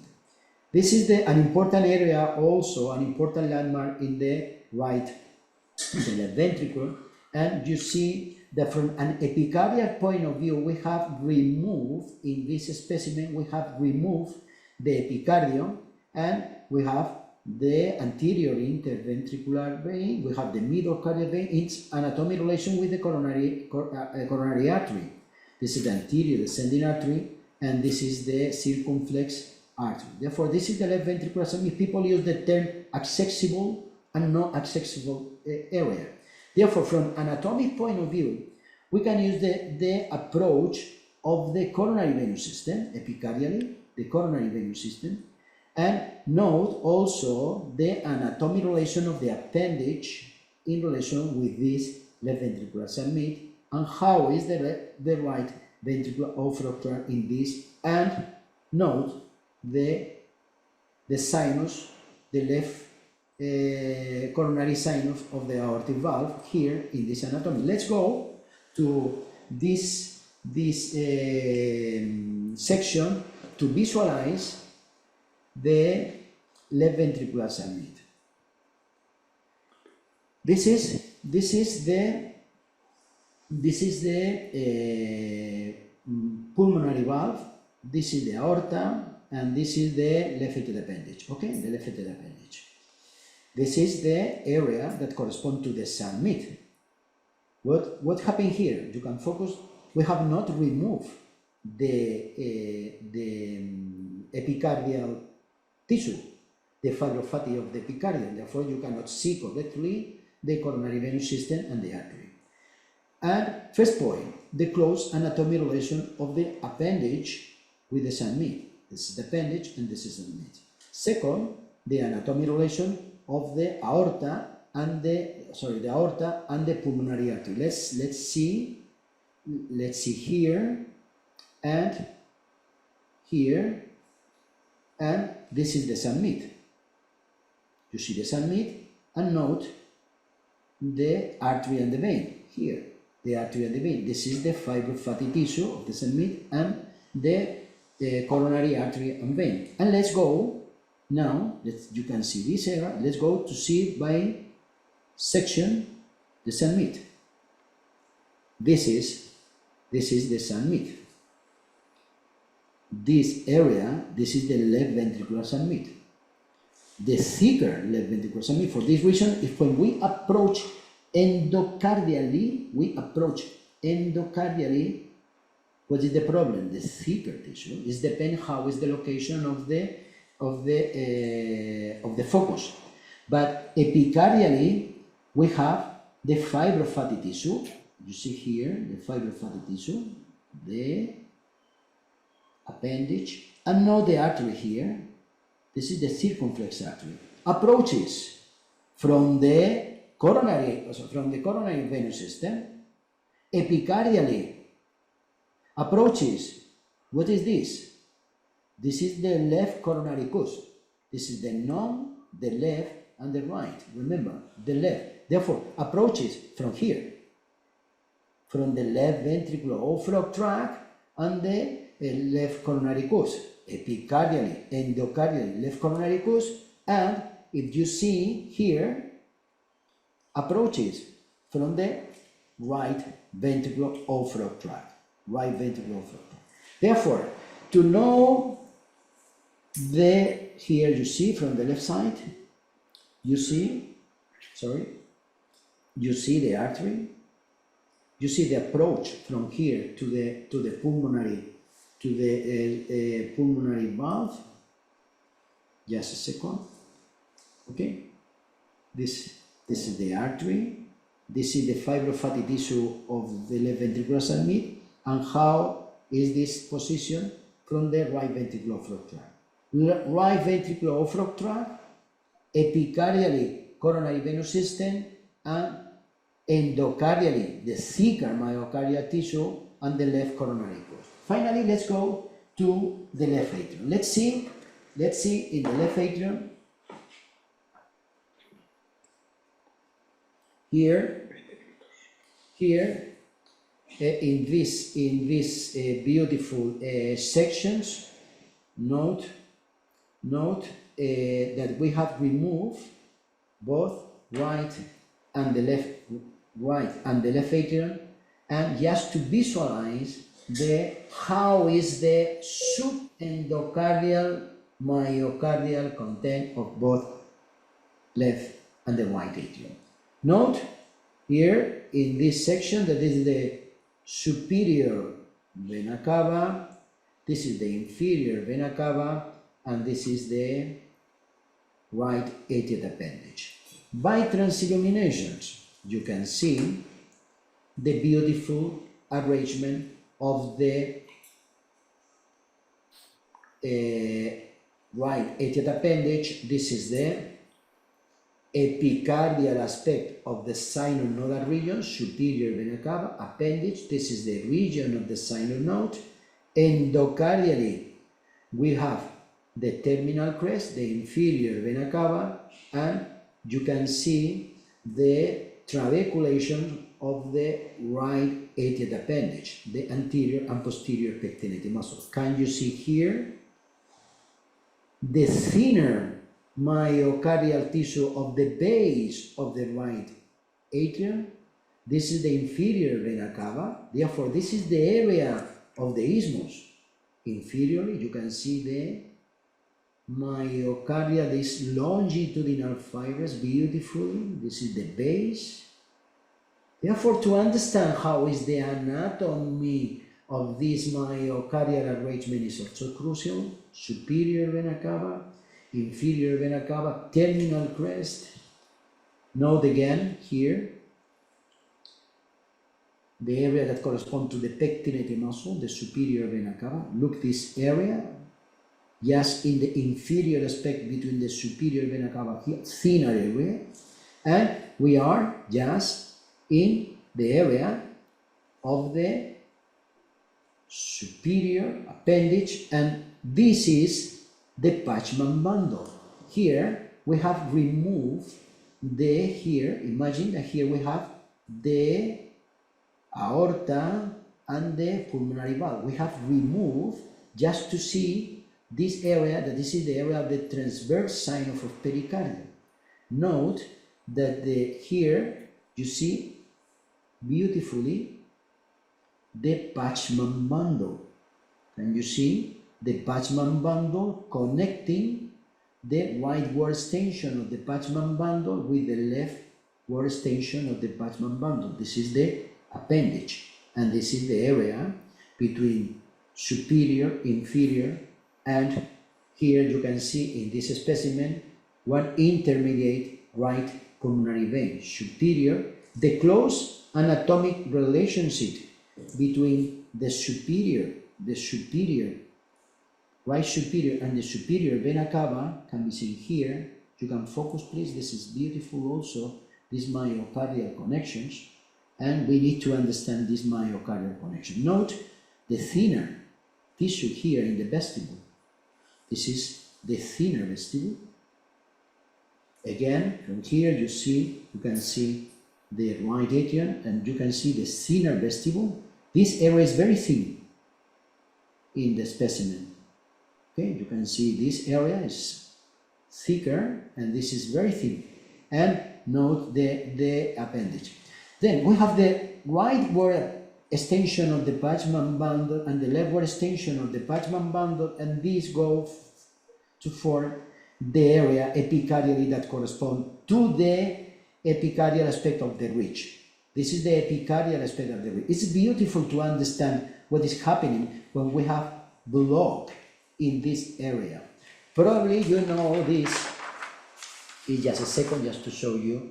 If you see this in D2, in inferior lead, you can see this morphology, you can see this morphology, and note a negative deflection distally.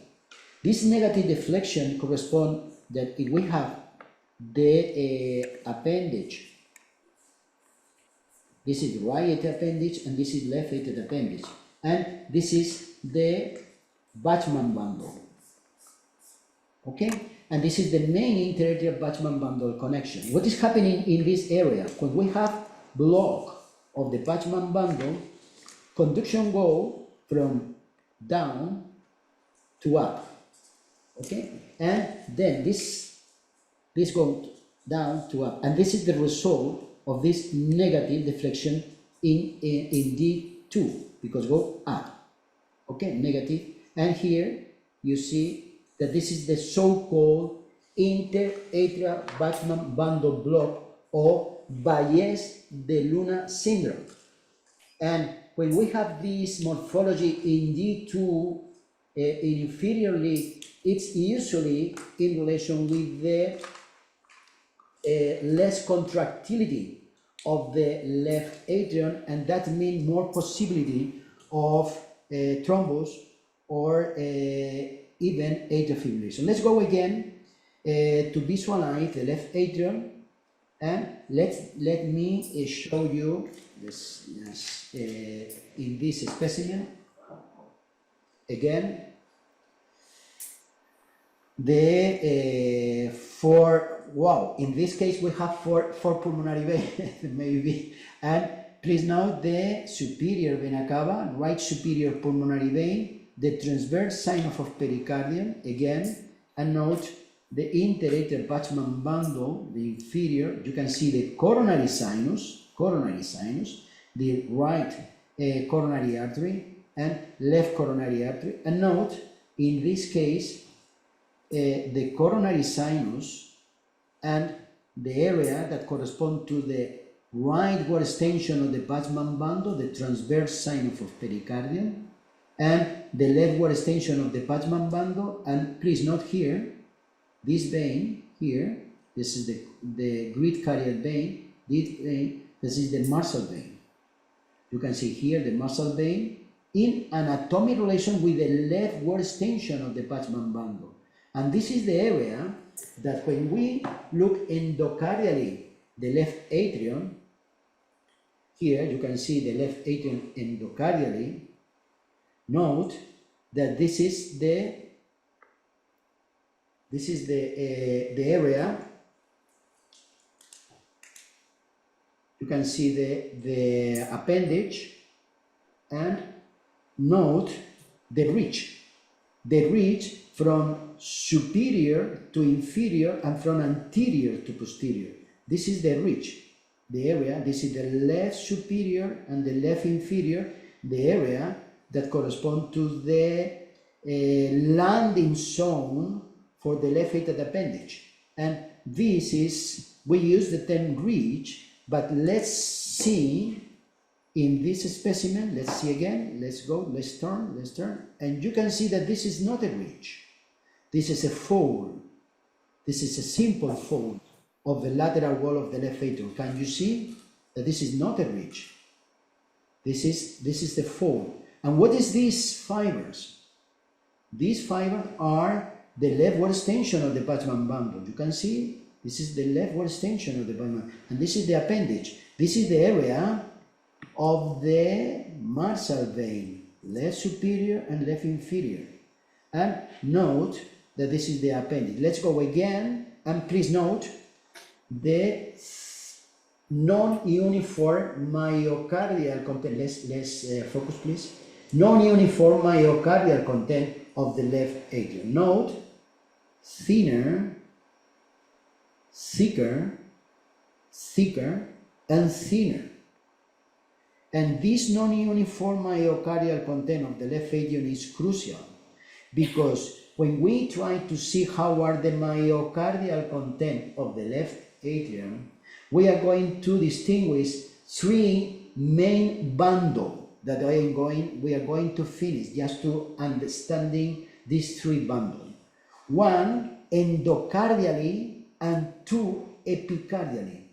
Endocardially, the bundle of the left atrium are the so-called septoatrial bundle, and we have one bundle that goes through the ridge, through the one branch is through the pulmonary vein, and the second branch is through the left atrial appendage. And this bundle sometimes create different orientations and creating the so-called extra appendicular pectinating muscle that appear in 20% of the specimen. The left atrium, we have distinguished the four components: the appendage with the narrow mouth that mark the junction between the orifice with the venous component, the fossa ovalis, and the vestibule. This is the vestibule of the mitral valve. This is a specimen where you can see the ridge and the orifice of the appendage. Note the orifice of the appendage. Let's enlarge to visualize this area. Can you see this area? This is in between the ridge and the vestibule. Can you see all these pits? And all these pits are this one. This is incredible because these appear in 20% of the specimen. And why is this very relevant? This is very relevant because this is the area of the mitral annulus. This is the area that we need to cross from superior to inferior in the mitral annulus line. And this is the area where we have absence of muscle in between the trabeculation. Here you see the trabeculations, and note connective tissue. If we introduce the catheter inside, depending how is the power that we are going to introduce, but we need to take into account that this appears in 20% of the specimen, not only very close to the appendage, that this is the appendage, but also look here in this area. This is in the area close to the vestibule, and this is the result of the variable arrangement of the so-called septoatrial bundle, that is the area, the bundle that for the left atrium endocardially. Looks again this area. Therefore, endocardially, this area of the ridge, this is the area of the ridge, this is the mitral annulus, and in this case they are some thinner tissue. Can you see the thinner tissue in this specimen? Therefore, the non-uniform myocardial content and the non-uniform thickness content of the wall is crucial. Let's go again to see the left atrium and the myocardial content of the left atrium epicardially. If we see the architecture of the left atrium, we distinguish the septoatrial bundle endocardially, and we distinguish the Bachmann bundle epicardially and the septopulmonary bundle epicardially. Epicardially and endocardially. There are an overlap between these fibers. This is not just we have an epicardial and endocardial. No, there are an overlap between epicardial and endocardial. It's impossible to distinguish sometimes where are the limit of the septoatrial and septopulmonary bundle. Let's see in this heart. Let's see in this specimen by transillumination and by we don't need to use sometimes transillumination in this case because this is we have removed the epicardial tissue, and note here epicardially this is anterior, this is superior, and this is posterior. Okay, here anterior, superior, and posterior. You can see these circumferential fibers from the right wall extension to the Bachmann bundle to the left wall extension that are the Bachmann bundle, this thicker Bachmann bundle. Note here in the base and crossing through the ridge, epicardially through the ridge. All these fibers, you can see these fibers through the ridge. This is the area of the Marsal vein. Remember, this is the area of the Marsal vein. Okay, this. Therefore, the Bachmann bundle, and note these fibers here, longitudinal fibers, extending over the wall of the pulmonary vein, epicardially, because endocardially are the septoatrial bundle. You can see this fiber, longitudinal fiber. This is the so-called septopulmonary bundle. And let's go posteriorly, and you see how is the ending of these fibers into these circumferential fibers that are parallel to the coronary sinus. This is the coronary sinus, and you can see these circumferential fibers. Let's now introduce. Sorry? Okay, just a second. Let's go here.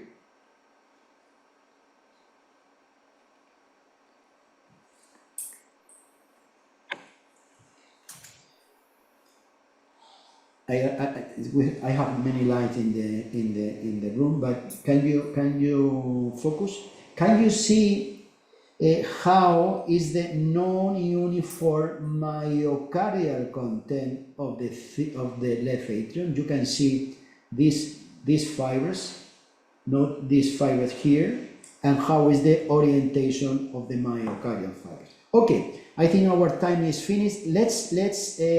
Let's do just a comment. I have, ¿puedo poner la cámara?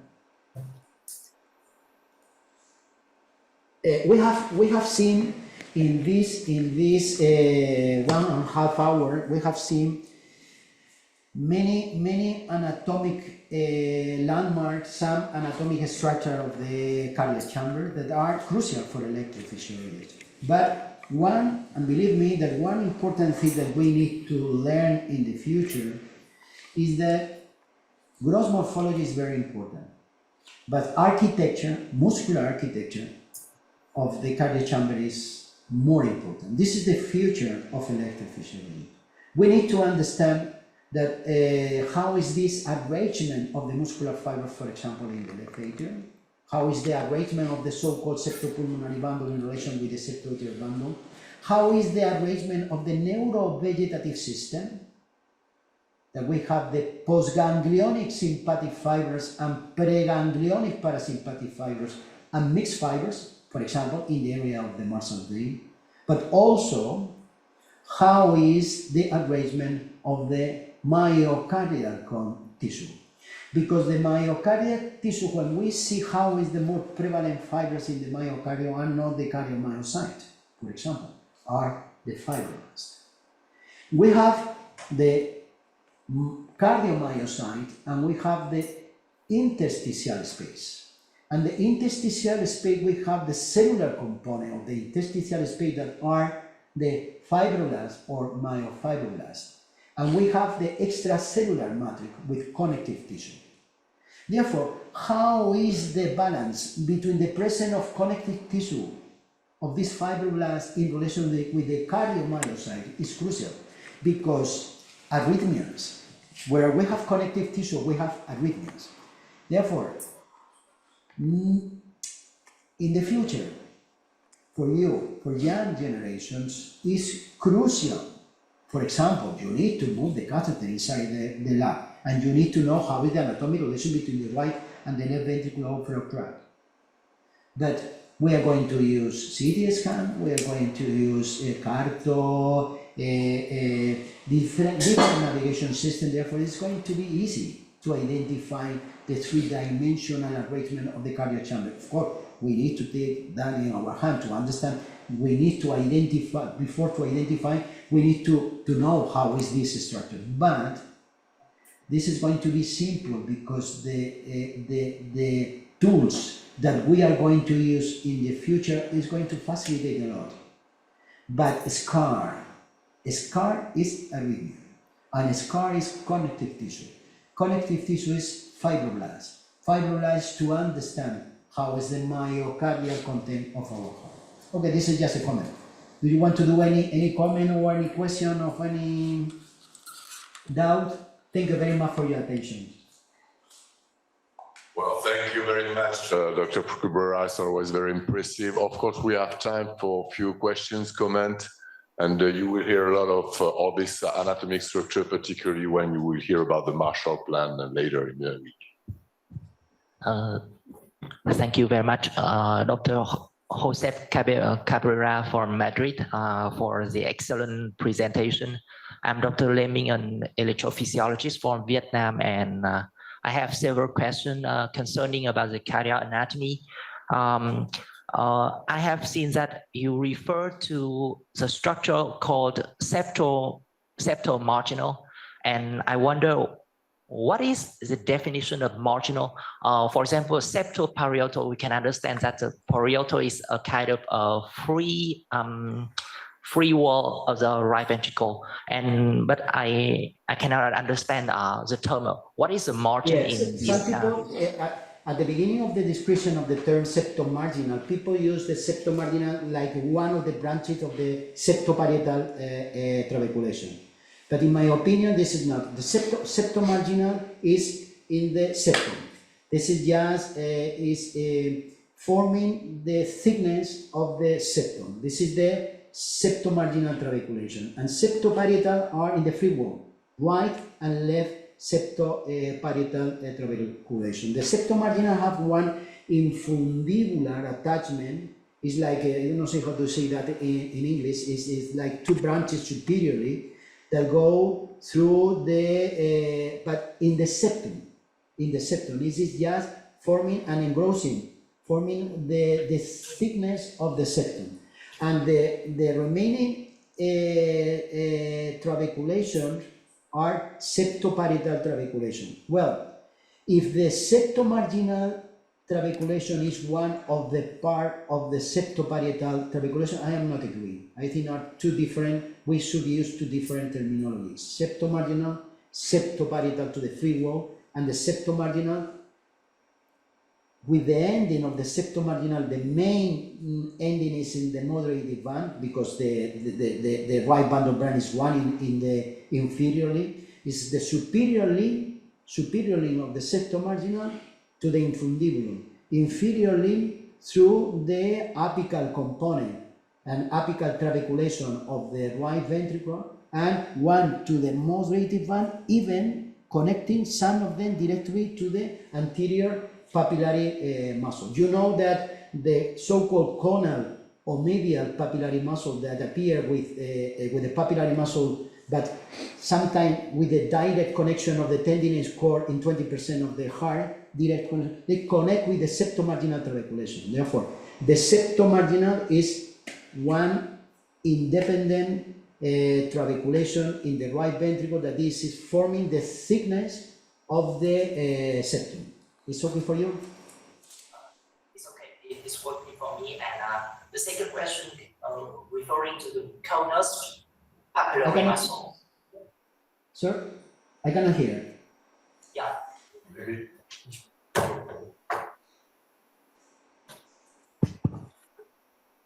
Sorry, the second question referring to the conus papillary muscle. You refer as a medial papillary muscles, but I have seen in the textbook from Dr. Bob Anderson from the UK, there's a structure called, it's a kind of eponym, Lancisi muscles, and these are similar or the different structure?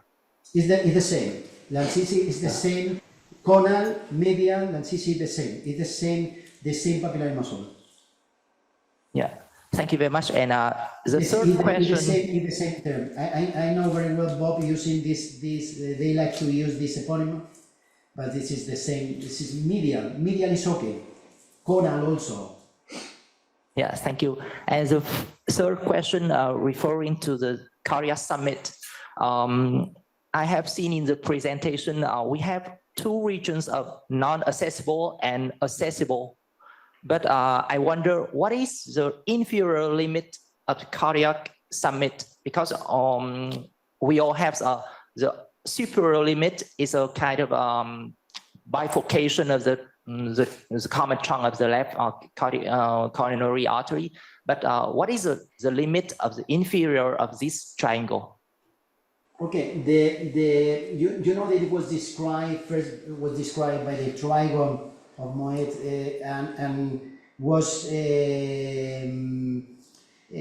posteriorly people use the term accessible or not accessible depending on where is the area of the coronary artery. This is the main limits. No, the inferior limit, they are not a correct or clear inferior limit for the left ventricular summit.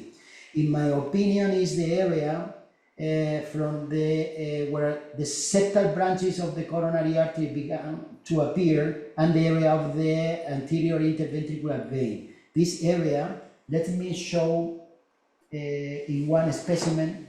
Can I have? Yes, I'm going to show you one specimen.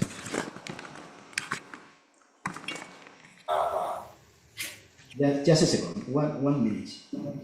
¿Lo has quitado?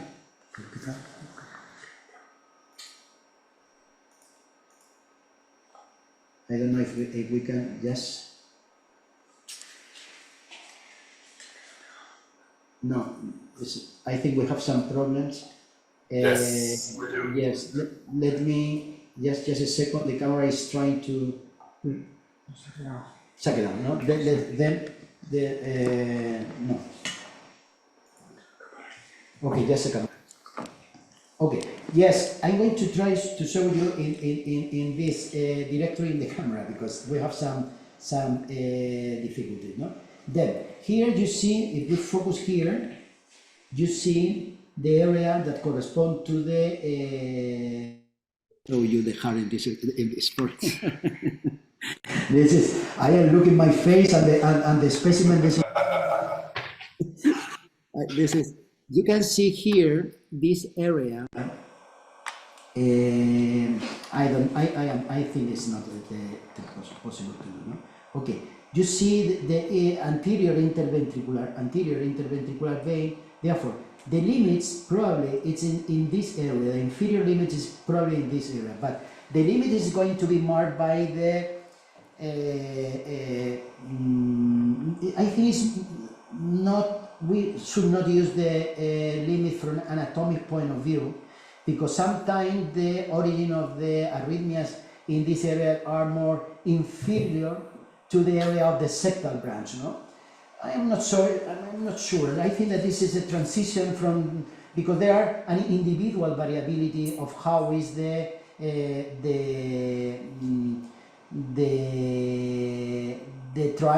triangle. You can use the limit of the anterior interventricular vein. Some books use this limit. This can be an anatomic limit, but I don't want to like to use the limit for the left ventricular submit. I mean the triangle and the limits. The anterior great cardiac vein and anterior interventricular. This is the inferior limit. Thank you. Do you have other questions? Well, thank you very much again. It was a great, like every year. And we hope to see you next year again for our next summer school, because it's really a big introduction for us. Thank you very much. I have enjoyed seeing my face with the specimen. Yeah. And you had your last specimen was really wonderful on the left atrium. Thank you for your invitation. For me, this is to share my knowledge and to receive comment for electrophysiology. For me, is great. I love anatomy, as you know, and I enjoy to share what I can share of my anatomic knowledge with colleagues and friends. And thank you again for inviting me for this invitation again in this course. See you next year. Thank you very much. Thank you. Bye-bye.